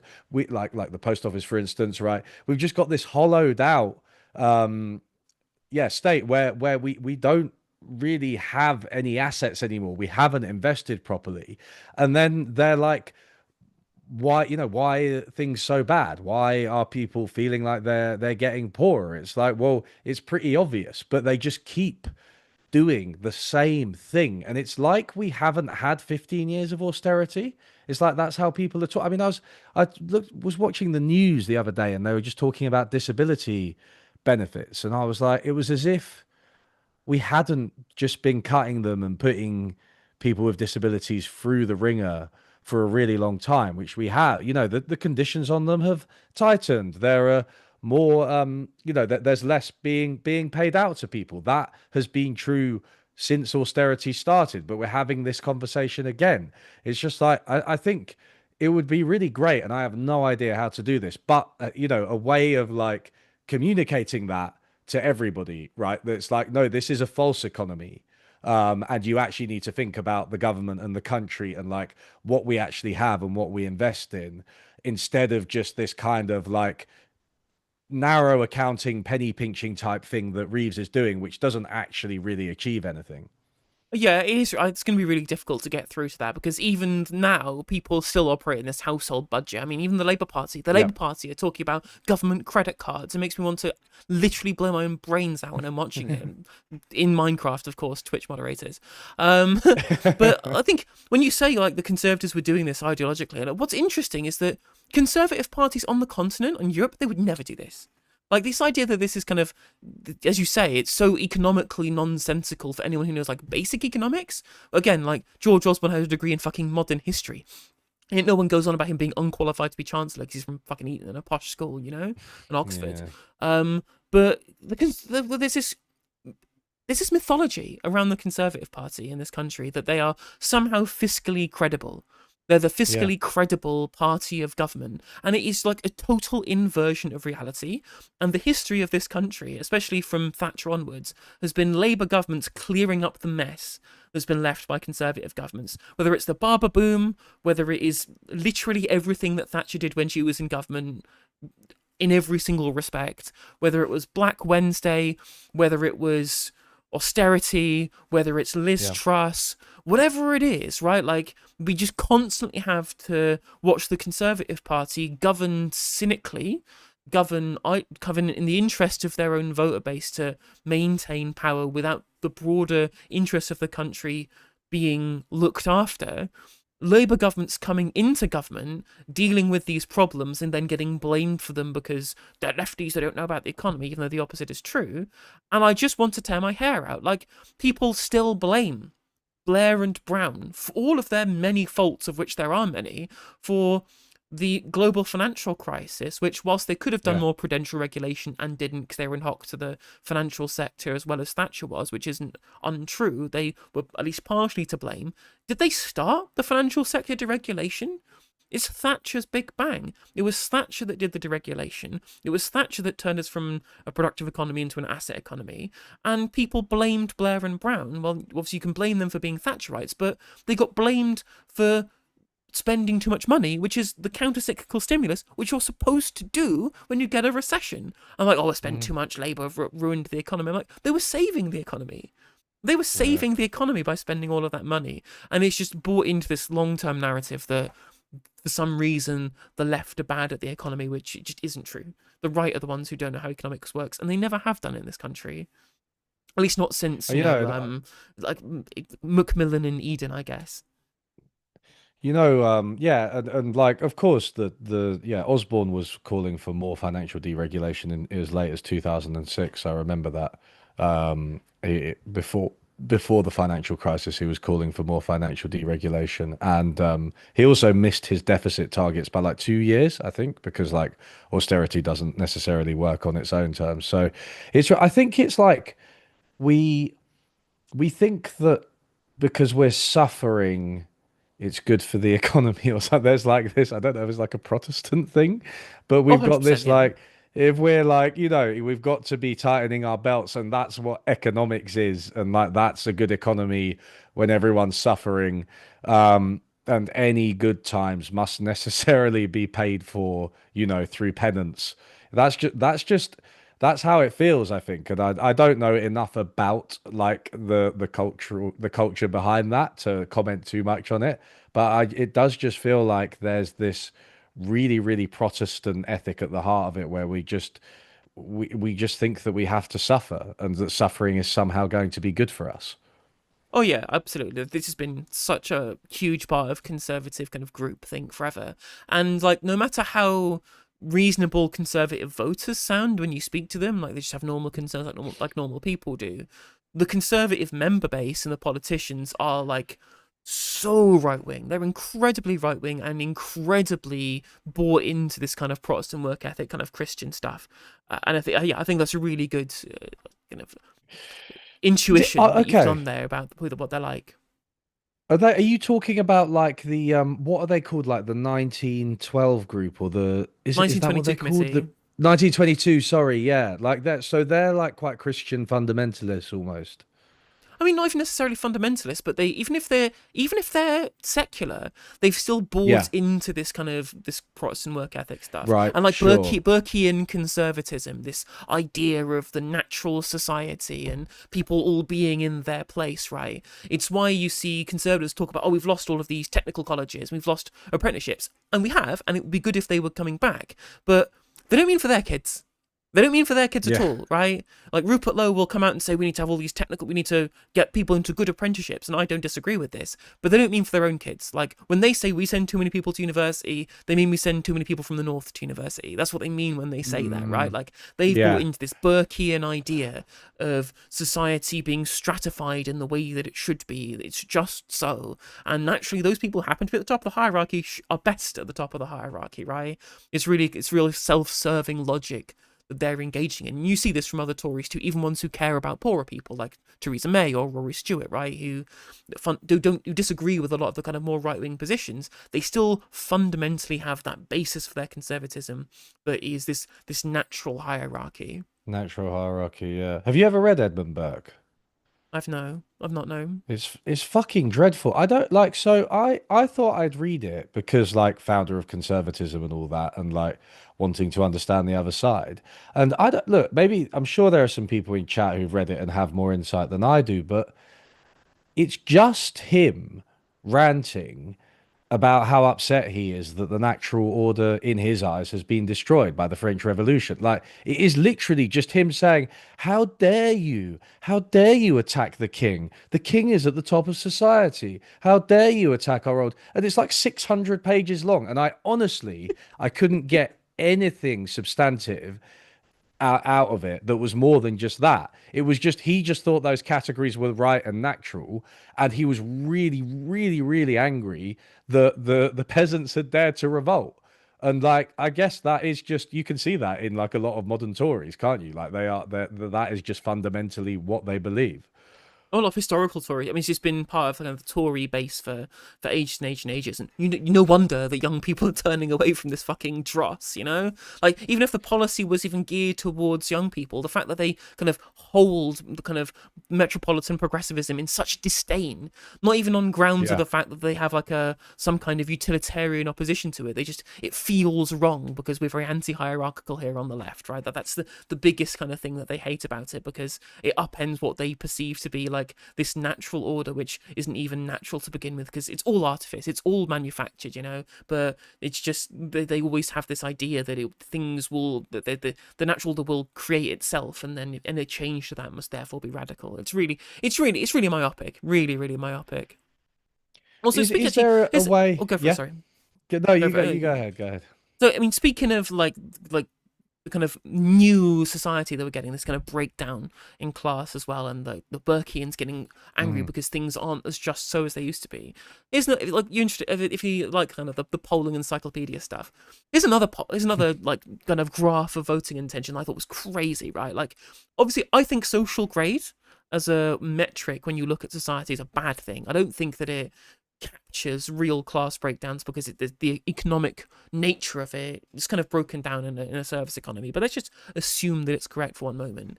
If you plot ABC1 and C2DE together, and then you plot voting intention, are you likely to vote Conservative or likely to vote left or right wing by age, the lines are on top of each other. There is no class disparity in voting intention anymore, broadly, if you look at it by aggregate. So if you're the age is a way bigger determining factor on how people vote nowadays than their socioeconomic background, which is wild to me. It's absolutely wild to me that you can just plot these things together between like some of the like between A class people and people on like Yeah. welfare, and they're basically the same in terms of these cohorts. Really weird. Really weird kind of distortion where people kept saying, oh, well, people get more Tory as they age. I mean, no, people get more Tory as they generate wealth, and just the wealth disparity is so big now. The level of what you have, which the level at which you have things to conserve has deteriorated so much in terms of the age breakdown that the class you're born into is just not even a determining factor now in terms of how people vote. Wild stuff.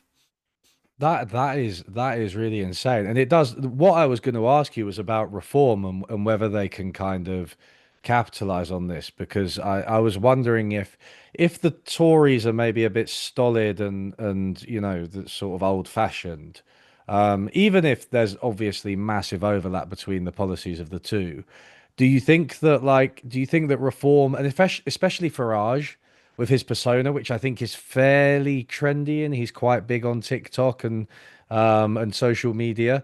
Like, is there a way that they can kind of undercut that well that you know the reliance of the Tories on older parties? Do you think that they can kind of appeal to younger people better, or are Yes, I they think just they still the can same? appeal.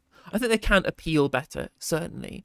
But I think that there will be an issue to which that sunlight becomes a disinfectant for them, which is that when it stops Mm. being becoming just about social media, right? Like it's no longer Nigel Farage saying "hock to it" on that bussy as it claps on Cameo or whatever, and suddenly people get down to grips with what the reality of their policy is, and we're already seeing the drop off, right? Like actually, when I'm Yeah. looking at the crosstabs now, voting intention for reform amongst young people is lower now, at least slightly, from since when Nigel Farage was open and saying young people need to have a lower minimum wage. I think he's Yeah. realised that if you look at the voting intention polls, his voter base skews older. This young reform voter stuff hasn't materialised in the way that I think they expected it would do, in the same way that it has for other countries in Europe, for Chega and Vox and the Sweden Democrats and AFD or whatever. That hasn't materialised, and they're kind of pivoting towards pandering towards older voters again. But it's just I think that I think that they will have better cut through. I mean, they're better communicators. Even though I actually think that you look at these, there are some people who are, especially Tory converts to reform, like Danny Kruger, who are these kind of Burkean hierarchical conservatives. But you look at Zia Yusuf, you look at Nigel Farage, you look at Richard Tice. They are like dogged, dyed in the wool neoliberals of the 21st century. They actually don't have they have certain social beliefs. They're very kind of Christian in their beliefs, but that is second to their like this crazy kind of dogmatic belief in free markets and Thatcherism and neoliberalism, and there's not just kind of reduction in state spending, but the absolute demolition of state capacity. Like Mm. they wanted like 150 billion pounds a year of cuts or something like that, which is mental, totally mental in terms of what it would do to the fabric of society. They want to slash taxes for businesses, for corporations. They really want us to become like the Singapore on Thames style economy that the Brexiteers really wanted us to become. Like they want to get rid of the EU, not because they want to be protectionist, but because they want to be ultra free trade. They want to be Yeah. ultra low regulation, right? Like the EU is not regulatory enough for me, and it was too regulatory for those kind of people, you know. Mm. Mm. And Can then I maybe ask I think you it's, and I think do I just addendum? I think that one more? free Yeah, yeah. marketeer stuff Carry on. will not cut through with young people, and that's when I think that Yes. Yeah. people will see reform as not really for them, because we do want more. So, like broadly in this society, we do want more state intervention. Yeah, and it's such a fundamental part of society. I mean, obviously you and I both want to see more, right? But I think agree or disagree with it, it's an extremely unpragmatic position just to think that you can just withdraw all of these policies and all of these programs because it's just going to cause like serious problems. I mean, I know people who've worked in the government and they've said to me that like they do sometimes have to explain to some of these free market zealots that like you can't do that because people will actually die. When they're like, oh, just cut this and cut that, and they're like, no, no, no, no, no, that will lead to actual starvation. Do you understand like what you don't understand what you're doing? And I think that is, it sounds like that's just the extreme version of that, and you'd be looking at like an actual sort of catastrophe, right? An But Dickensian, utter social catastrophe. Yeah. would be Dickensian in its results, yeah. But again, these people, I mean, that's a lot. Most Thatcherites, they just don't understand macro policy. Like that's the thing. Like especially if they're the finance bro types, like they're really hyped up on like microeconomics and understanding this stuff from like a business perspective. You talk to them about macro policy for 5 seconds, and you realize they are completely clueless and they haven't got a clue what they're talking about. And these finance bros, oh, they're so up their own arse about. If you got me into government, run I like a business, I would solve all the problems immediately. And I'm just like, you Yeah. just do not know what you're talking about. It's like whilst Nigel Farage is probably correct in saying we spend too much on paying off interest on bonds held by the Bank of England. I think he's right in saying that. But if we just got rid of that immediately, like what would that do to savers? A lot of reform voters are savers. They want to be middle class, Thatcherites of today, like the aspirational middle class types. And if their saving rate drops to zero because the Bank of England isn't paying off reserves on these things, then they would not like that one bit. That would really harm them economically. But Nigel Farage is doing whatever he thinks he wants to do to try and make sure that he can have this Goldilocks prime ministership, which will cut everything but affect nobody negatively. Yeah, it is worth emphasizing. I mean, during the election, I read their it wasn't a manifesto, was it? What did they call it? The Contract with the reform, people. a contract with the people, and like there was like one page on each issue, and it was just so weak. I mean, that nothing was thought out. I remember doing some back of the envelope calculations, just being like, this doesn't make sense. Like I read it on stream, and it really is completely incoherent. And they have absolutely no idea what they're doing. And I mean, you see it. There's lots of little fallings out, and there's lots of gaffes and stuff coming from them. So I guess we can only hope that that just continues and worsens so that people realize like how incompetent they are. I mean, I hope so. I hope so. I mean, again, the more they talk about their actual policy prescriptions, the more people seem to not be very happy, like the cutting minimum wage for young people stuff. Again, like a bunch of boomers love that shit. They're just like, oh, young people, they don't need to learn how to work hard or whatever it is, even though we're working harder than we've ever worked, But and every older generation has always thought the younger generations haven't worked hard. Like you can go back and find quotes of that kind of Oh, thing. like ancient Greece. Like you can go back to like as far as you like. Yeah, yeah, 100%, 100% right. But the I don't think that when they actually win people over, it will be because of their economic policy and they will push people away. Well, they may actually do what a bunch of other parties have been able to do, which is win people over on economic policy by osmosis, right? You say, we're going to do all this anti-migrant draconian shit.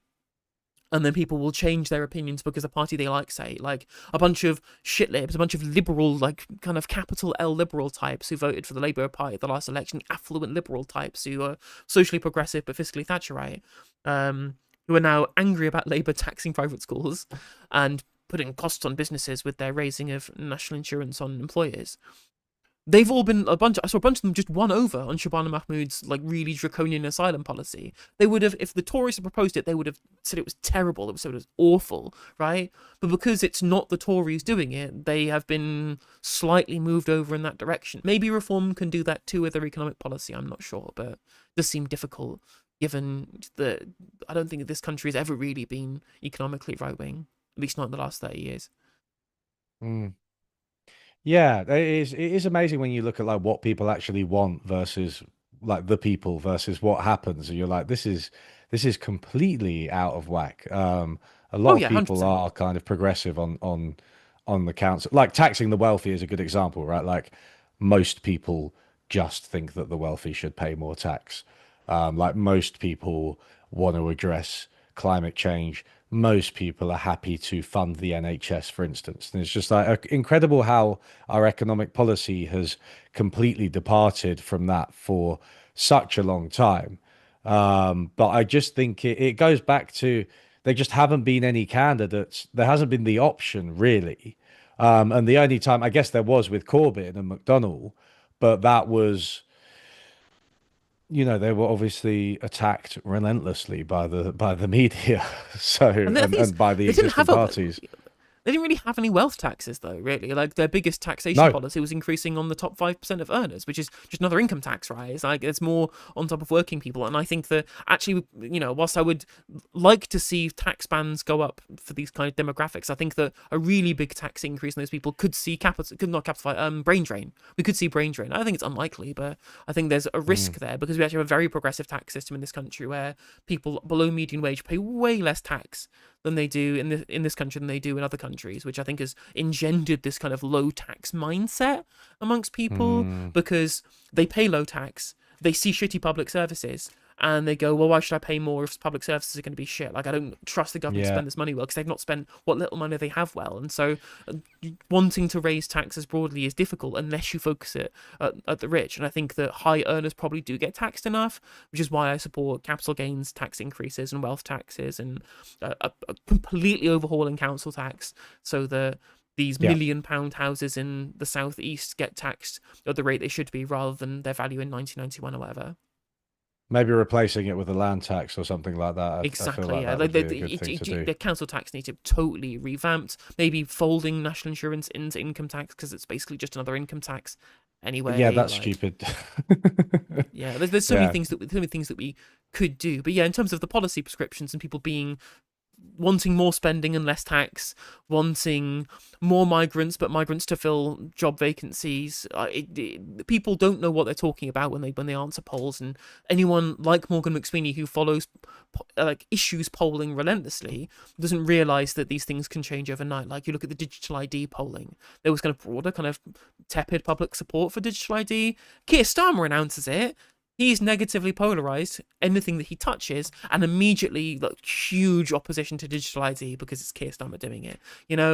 People's opinions on these things change on a whim, and just That's following the true. dial of public issues polling is it's a real hide into nothing. If you want to, like, people will oppose pylons in their area, they will oppose building new estates or whatever. They'll grab their placards and protest the new development. And the new development will happen, if I can forget about it 2 years down the line. Just build the stuff, do the stuff, make the changes. If it's good, people will like you, and if it's bad, people will hate you. Like it's the reality of what happens in the policy at the end of the term that matters, not do people hate this now, which I think is a really short-sighted way for policy. It's called leadership, isn't it? It's quite a novel idea, and it also goes back to what you were saying about the markets as well, where you're just like worry, oh, we can't do this because the markets say we can't do. You know what I mean? Like based on conventional wisdom, it's like no, put forward a clear vision, say you're going to follow it through. Yeah, have meetings with all the relevant people, try to understand like where bondholders are coming from. Of course, that's fine, but like you can't just be scared of doing anything based on whatever, like you said, maybe some polling or just like whatever the general zeitgeist is around what you're allowed to do, these fiscal rules. It's like as soon as you change your strategy and have a clear strategy that's more aggressive, more expansionary, and stick to it, right? Then people will get in line. Like that is what will happen. It's just so I want to say frustrating, but it's like it's actually quite exhausting and quite mentally taxing just to have watched this for so long in our politics, to just have watched this complete lack of leadership and any lack of any vision, right? And I think that's one thing that is just really good about Zach Polanski, but also Zoran Mamdani as well. Like when you see that, oh right, they actually have like a clear plan and they want to put it into action, and it's just like it's actually quite exciting.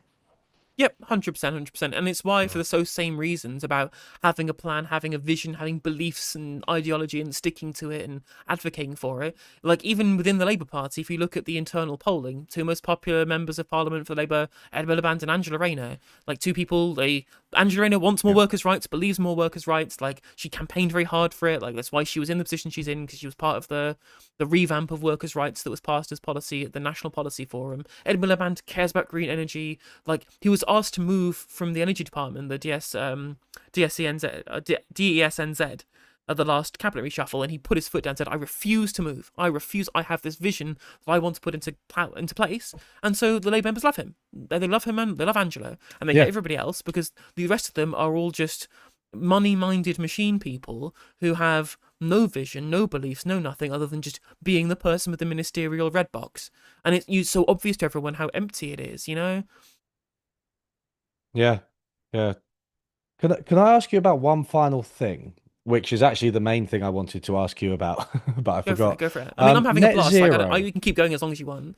Oh no, I have to go to Okay, play football in about well soon. But okay. yeah, I could talk to you for ages, but I'm sure we'll talk again. But this I really want to ask you about net zero because I've been seeing quite a lot of backlash against it recently. I've been seeing people kind of saying it's what's costing the UK economy growth, and I've seen criticisms of it, and I'm sure there are some fair criticisms of it out there, like just as a specific policy. But I don't. What are your thoughts on it? I mean, the biggest thing that's causing the increase in prices of energy, it's gas prices, right? We use marginal cost pricing. We've privatized everything, so we very little ways of overhauling that other than changing the pricing model to be like regional or whatever. We are totally in hock to these kind of things because I don't know if you watched Tom Nicholas's video about the energy market post privatization, which is that we have so Yes. much gas power because of the fact that it was cheap startup when we privatized British gas, right? So we're over reliant on this stuff to like the nth degree. You compare it to France reliant on nuclear, and we've got Mm. Norway reliant on hydro, right? We're kind of uniquely reliant on gas in the way that loads of countries just aren't. And we aren't getting enough investment from the state to build the extra capacity to increase the supply to drop the price. We're not doing. We're still seeing surcharges being taken off people's bills to pay for the privatized grids and our privatized suppliers, which doesn't need to happen. These could be done by the state at a better rate and with better utility in terms of expanding the grid. Grid expansion is terrible because the private company doesn't care about investing. The government has to force them to do it. It's a whole mess because of a load Yep. of different factors. And the idea that somehow we're making ourselves poorer by wanting to buy into the cheapest form of electricity, which is renewables, it's just the fossil fuel lobbying. Now we will see a point where fossil fuel prices will be in such little demand because of the transition that they will drop and be a lower price, and we'll see more of those kind of anti-net zero voices come to the fore. Yeah. But a lot of it is just people, they want to find a reason to blame energy bills being so high, and people who are in hock to privatisation like Reform UK, who are the big anti-net zero Mm. party, will try and find any scapegoat other than the reality, which is that private profit is the real problem here, or privatization causing us to have the pricing model that we have. And this privatization model and lack of public investment is causing negative externalities as well, right? Like, so the Danish state owned energy company, Ørsted, were supposed to invest millions and millions and millions into one of the biggest wind farms we'd seen off the coast of East Anglia, like one of these offshore wind farms. And they pulled their investment because they couldn't see ROI on it, like not enough ROI potentially in the long run when you take materials and labor costs into account. And it was offshore, so it's more expensive than onshore. At least that's coming back under labor. And people were saying, "Oh, it's because the green energy isn't good enough." I'm like, "Well, it's because the energy is too cheap. The energy is too cheap to do this. They can't see returning a profit because it's the Danish state that's interested. For us, it's Yeah. for them to get profit for their people. If we had our own state doing this kind of stuff, we'd be have to cheap energy which we could sell to ourselves at cost and bring like the price down. But because we over privatized and we're stuck on the marginal price, it doesn't matter how cheap the government can produce electricity or how cheap anyone else can produce electricity, because we're all just going to pay what the marginal gas price is, and we need to decouple that and have more like state involvement and state investment. At the very least, even if we kept all of the structure the same, we didn't just nationalize producers overnight, but just had this big kind of state apparatus to create profits for energy or locally owned power, like municipal power, which you could use to reduce bills elsewhere, or you could use to subsidize energy bills, then there wouldn't be too much of an issue here. But we're just in this big mess, as you say, because of underinvestment in the transition under the Conservative Party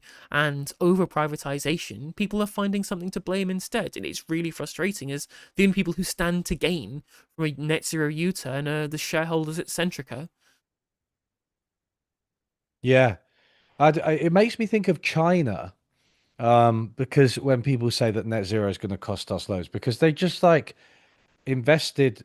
so much in solar energy in particular, and just like completely revolutionized the sector. And like they're in a big way responsible for like the fact that renewables are now so cheap that they're cheaper than fossil fuels, right? And it's like they just led the world economically and politically on that, and it's just had so many positive knock-on effects. I mean, it's a good example of the type of thing Mariana Mazzucato talks about, right? To bring the conversation full circle. But it seems like people who are against net zero are stuck in this very like, small c conservative world where it's like, well, this is the way things are. So if we do this, that's going to increase costs. It's like, no, you can invest and create something which is like much, much better than what we have now and move to an entirely different way of doing things. And there's no reason that investing in renewable energy or, environmental initiatives in general has to be worse for, economically, it has to Exactly. be worse for consumers. It Like, seems completely incorrect to me. like two of the biggest economic inflection points in this country's history that aren't the GFC were both oil shocks in the 70s and in the Mm. pandemic, right? Like, and like, if that should be the biggest argument for divestment from fossil fuels, and people just like, Yeah. they're so myopic. And even then, like, it's politicians that are driving this mostly. When you actually look at the opinion polls, net zero, majority support, climate change policy, majority support, people still like this stuff. Yep. Reform voters aren't even that skeptical, or not as skeptical as the politicians are. And it just feels like vested interests a lot of the time for me. And these are good jobs. This is the kind of industrial policy that we need to bring jobs back to these disadvantaged areas. It's what's so fucking stupid about Trump cancelling a bunch of Inflation Reduction Act funding that was industrial policy funding into the green economy. Biden kept the tariffs, as you pointed out in your video about this stuff as well, to make sure the American jobs were protected. It was industrial investment for jobs in a bunch of red states, in red constituencies, like Marjorie Taylor Greene in Georgia's 14th, got loads of IRA funding for green jobs.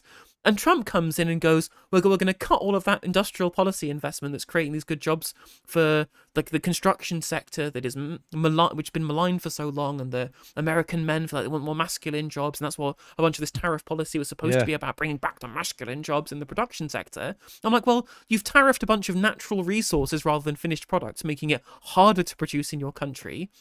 Yeah. You've gotten rid of the industrial policy, which is half the whole point of protectionism, is having industrial policy to back up the industries that you're protecting. But of course, Scott Besson and these people are doing these things for geopolitical reasons, not for macroeconomic reasons.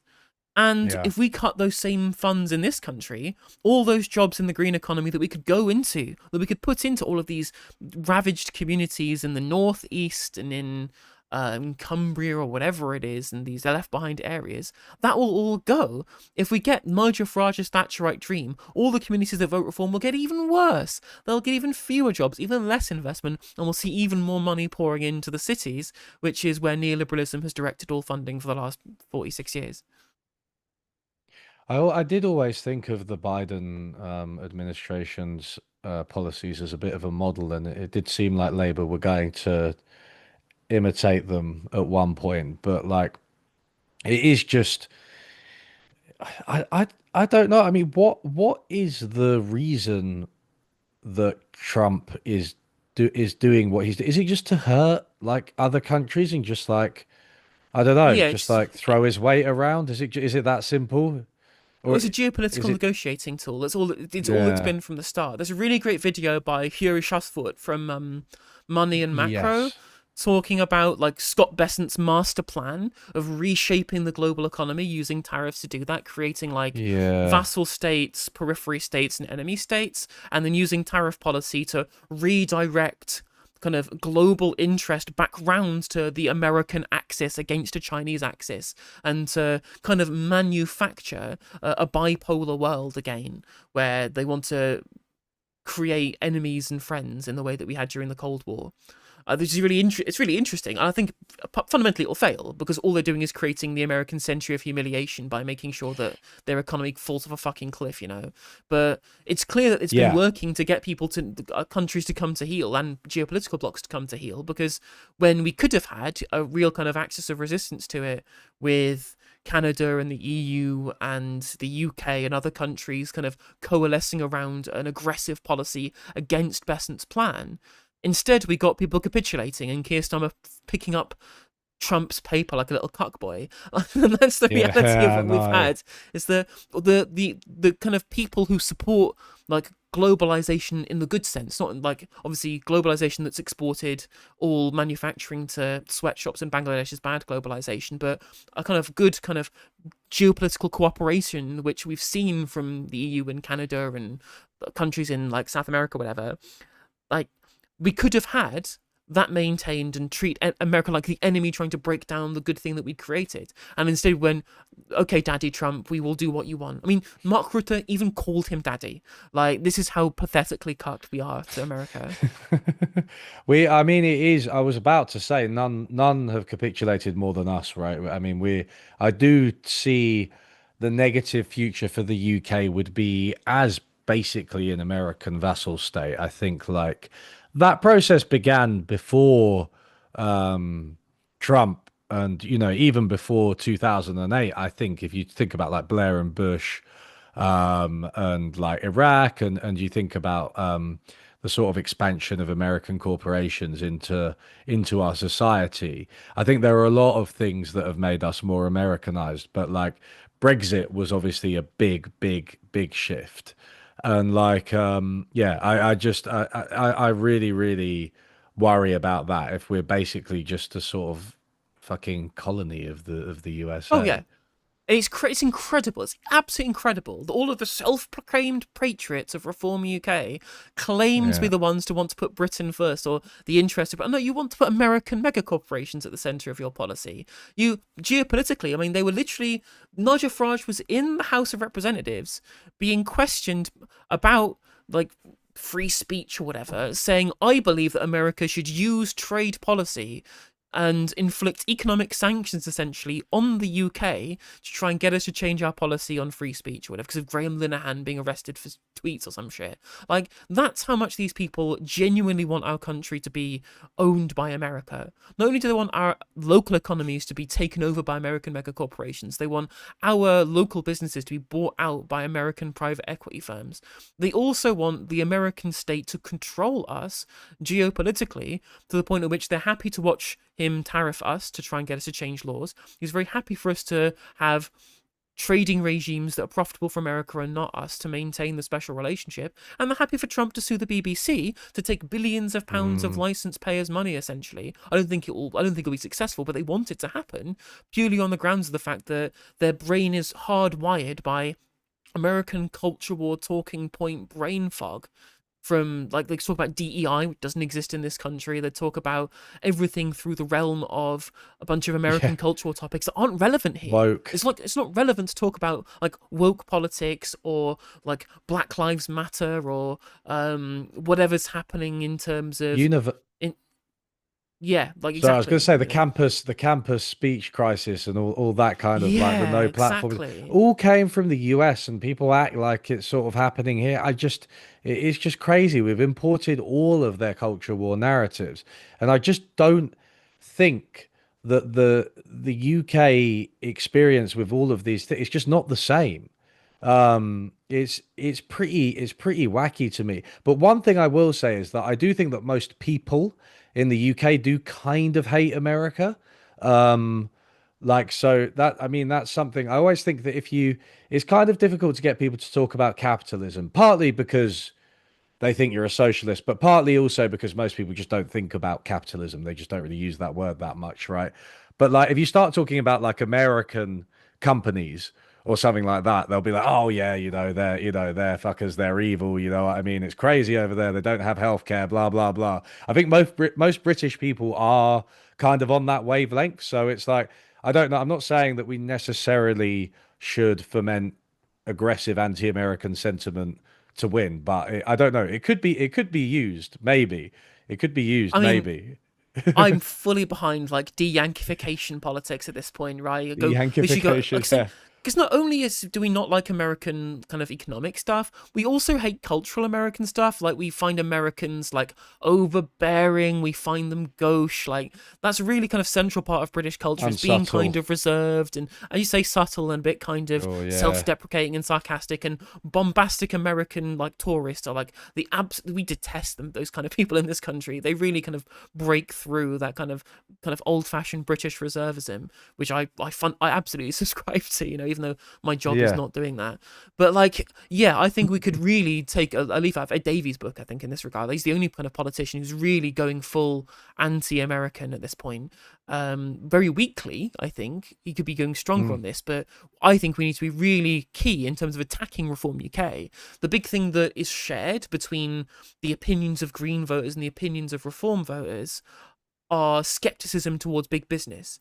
And if you tie like the Yeah. the the Trump presidency, American big business into what Reform UK stand for, I think that's a much stronger argument against them than talking about how their asylum policies are bad, talking about how their economic policies are bad, but people will ignore you. But saying that they're American cultural import, they want us to cuck out to Trump, they want to essentially get rid of Yeah. our political sovereignty and become entirely beholden to America as a unipole, and they want to allow American megacorporations to subsume our economy. I think that's a really strong argument against them because it cuts into two things that Reform voters really care about, which is skepticism of big business and patriotism. Yeah. I completely agree. I do think it's a worthwhile angle. I mean, I don't know. I'm really bad at politics and like being politically appealing because I just always talk about like the graphs in like economics papers and stuff. But like, it strikes me that that is a good angle. Is it? Yeah, Is I it? agree. I think I was going Is to it say as something well, you like, might see in the Greens? I mean, I hope so, and I think it's a really good way of talking about like localism as well. That whilst the people on the Yeah. conservative cultural right, they talk about the UK. Have you ever seen this? YOOKAY is this idea that multiculturalism has destroyed British culture because it's become too ethnic or whatever. It's a real kind of racist shit, right? But one thing they talk about in terms of that is like, oh, there's chicken shops everywhere, and I'm like, first of all, how dare you talk down on Morley's? Fuck you. Like chicken Yeah. shops. Yeah. If there's Hands anything off my that's good, Morleys. literally, I love me some fried chicken. But if we actually look at these local businesses set up by citizens of this country who care about the community and are giving something back, the real rot in terms of destruction of British culture on our high streets is, again, it's just American slop. I can walk Yeah. down one street in Nottingham and walk past McDonald's, KFC, Jollibee, Popeyes, Wendy's. It's genuine, like crazy, just how much of our local culture has been subsumed by American capitalism, become identical slop nonsense that no one can feel cultural connection to. When I feel plenty of cultural connection to families who've been here for generations, setting up their own little takeaway. Everyone Yeah. everyone knows what it's like getting a kebab from the boss man. That's not an experience you get ordering from your little electronic till at McDonald's. Yeah. It reminds me of when Bart's walking through that shopping mall and every single shop is a Starbucks. Do you remember that? Um, The Simpsons reference for yeah. everything. Yeah, there is a Simpsons reference for everything. They predicted everything. For Um, me, there's a Peep Show reference for everything. I always quote Peep Show. oh yeah, yeah, okay. Yeah. Yeah. Yeah, I think Peep Show's like up there for me as well. It's like I think I do prefer the UK office, with the caveat that obviously Ricky Gervais is a complete twat, but like That's fine. I his mean, like Ricky Gervais's quality is entirely proportionate to how much of it's written by Stephen Merchant. oh yeah, That's how it works, right? His totally. stand-up shows are Yeah. they are like dross. They're so bad. But he's a reasonable actor, and he gets Stephen Merchant to write all of his jokes. The funny thing about him is I mean obviously when the character of David Brent is a bit like him, right? And that's why he can do it. Like he probably recognized at the time that he's a bit like that. But he's turned into like David Brent more and more as he's got older. And if you see him now, like he's just like he's one of those people where his subreddit has turned on him. Like, have you been like Dave Rubin's, Joe Rogan's? They all hate them. Ricky Gervais's subreddit has basically turned on him as well. But they're always just highlighting how he is now just David Brent. and he's just like really, really lacking in self-awareness, right? And there's like scenes from The Office where they like it's just predicts his behavior now. It's yeah, it's great. I love I going think on the that subreddits I where think what people we've hate the seen, person it's about. yeah, I think a lot of this is because whereas the American new atheists have become very kind of socially reactionary, it's not really happened in the same way in the UK. The secularism and atheism is much bigger in this country, and much bigger part of especially our Yeah. culture and our generation. And so, whilst a lot of people would have liked Ricky Gervais being an edgy atheist in the early 2000s, we've all grown up to be social progressives, and he's become this giant fucking reactionary. In the same way, like Bill Maher has too. Like I don't know why any Mm. Bill Maher's exactly the same. Like he tried to imply that somehow the Democrats were being taken over by Maoists. His brain is total mush nowadays. Bill Maher is, and I think he's the same kind of direction as Ricky Gervais. Yeah, yeah, that I think that's true. I mean, you got Richard Dawkins here. He was never quite as much on board with like imperialism as like Sam Harris and Christopher Hitchens, I think. But he turned into just an absolute like wanker. Like it was just crazy. But I just think it's like Marx said, didn't he? He said about you've got to combine your rejection of religion with like liberation for people. Otherwise, Exactly. otherwise it's just going to end up being reactionary.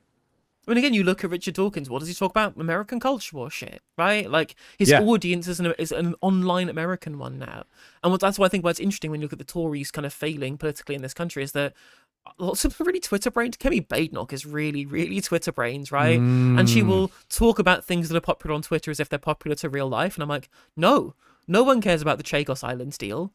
Why are you talking about this in Prime Minister's questions? There's a cost of living crisis. Keep up, but of course she doesn't have a cost of living crisis because she's married to a very rich man and was like she was so wealthy when she was working at the Spectator. She refused maternity leave because she didn't need it. That's how wealthy she was, right? And so yeah, Oh of my course she God. cares about. Of course she there's a great story in the New Statesman about how she will just kind of shut herself in her car and just scroll the internet and social media to like decompress or some shit, just filling her mind with like Twitter brain rot. Literally, yeah. Those same videos that I mentioned earlier, where it's like, "This is London today." Like, just that's what Kemi Badenoch is looking at. Like, this is where we are. I mean, yeah, like she in her original video as pitch for Conservative Party leader, she said this genuine phrase, "I will be a leader who's not scared of Doctor Who or whatever," and I'm like, what is No. this? Oh God. Just our political class, honestly, like it's just insane what it's done. I mean, I always think with Twitter how you know, it's destroyed the brain of the man who owns it, right? It's like owning it doesn't help. Being the richest man in the world doesn't help. Like it will just destroy your brain. And he has literally gone completely insane, and his entire perspective of everything is just warped. Is there any, because people were talking about the decline of Twitter at one point. Is that sort of, has it sort of flattened out? And now Yeah, I sort of think some most people have left for Blue Sky and but that's I sort think of that's basically plateaued. right. Yeah, it's the I find Twitter usable because I have an extension that blocks anyone who pays for Twitter. So all of the weirdo Ah, like crypto bros and Elon sycophants who give him their $15 whatever it is a month to get themselves at the top of replies, not present in my feed at all. And it also means that they can't quote tweet me to increase my salience of my posts in their feeds. So my yeah. Twitter ecosystem is completely different to everybody else's, right? But I think we have Right. seen it kind of plateau off, but broadly people I think will just slowly move away as it becomes a Nazi bar, like which is basically what it is now. You can't just post anything without slews of groypers in the replies of things. Well, the right are splitting, aren't they? I've seen this. The right are splitting now. So you've seen like the sort of more reactionary centrist side departing from the actually what is now an overtly Nazi side. Yeah, I think you've seen that open up a little bit from my. I spend limited time on Twitter, but I just saw that, and now you see like who the proper Nazis are, and then just the people who enabled them, but are now realizing it. Yeah, I mean, it's funny, like, Donald Trump was asked about Nick Fuentes, like, I don't know who this guy is, I never heard of him, don't know much about him. He invited him to the fucking White House last year, like, well, last year, earlier on this year, sorry. Like, of course he knows who uh, Fuentes is, you know? But the yeah, intra-party yeah. war, I mean, it's all interesting, a lot of the conservative backlash in America is over Israel now, like, which is, again, very surprising, not something I ever would have expected. But turns out there are lots of anti-Semites amongst the American far right. Well, this is the thing, isn't it? It's like anti-Israel, but it's because you're actually anti-Semitic, and then you're Mm, like, oh, Jesus Christ. So we're sort of splitting into the fascists who are overtly anti-Jew, and then the fascists who believe that they're pro-Jew, right? And it's like those are the I two mean, factions, and it's just like they're not, fucking hell. yeah. Not even necessarily pro-Jew. They're just pro-Israel in a lot of cases, Well, right? they Because believe they are, yeah. oh yeah, I mean this is I mean they believe in Christian nationalist Zionists who believe that there needs to be a return Mm. of Jews to Israel to satisfy some condition from the Bible or whatever it is. But also a lot of them are just like the Anthony Balfour, sorry, the it's about whether James Balfour, whatever his name was, I forget, the Balfour Declaration guy Yeah, yeah, yeah, who yeah, where the Arthur Balfour, that's the one, Arthur Balfour, who did the Balfour Declaration because he wanted Jews out of Britain.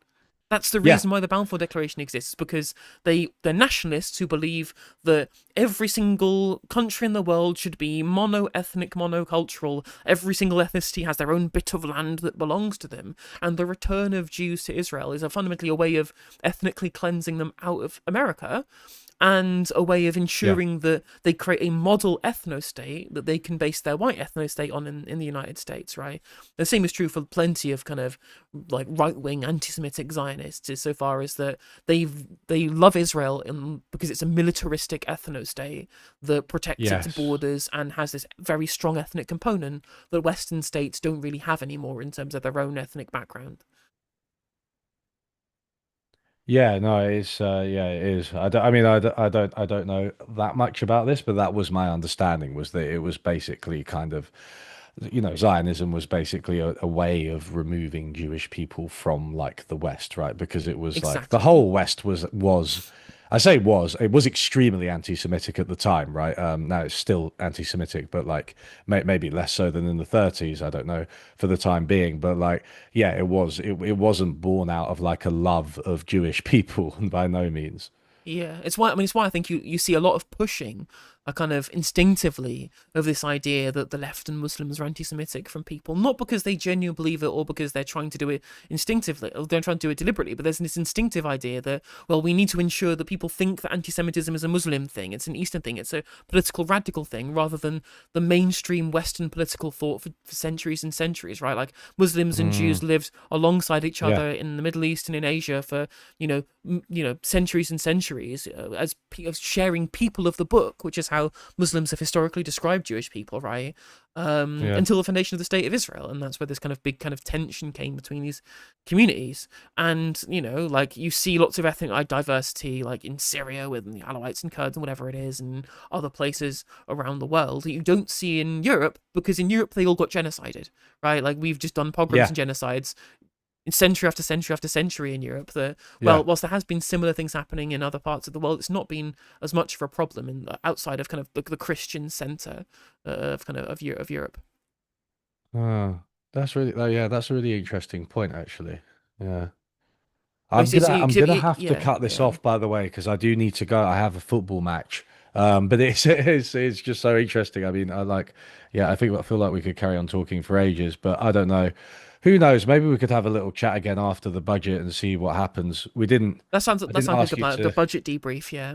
the budget debrief. Yeah, I didn't ask you to make any predictions because I don't like it when people ask me to make predictions because I just don't know what's going to happen. But Well, like, they but keep like trailing and railing and kind of rolling the pitch for a bunch of different changes and then seeing how it goes. So could be fucking anything at this point. Who knows? yeah, yeah.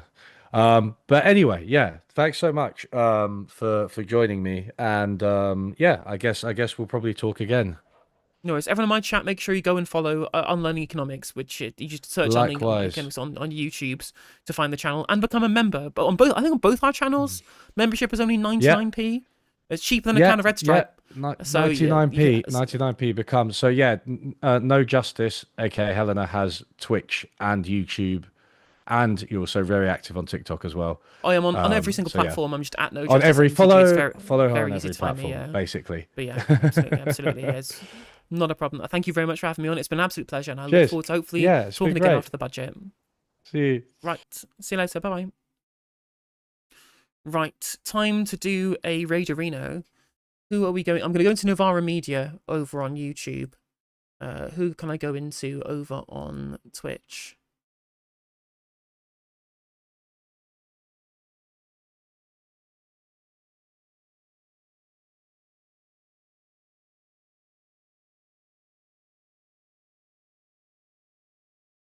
I will send you into Tina 2 over on Twitch. I'll be back tomorrow for more content. Take care, stay safe, and free Palestine.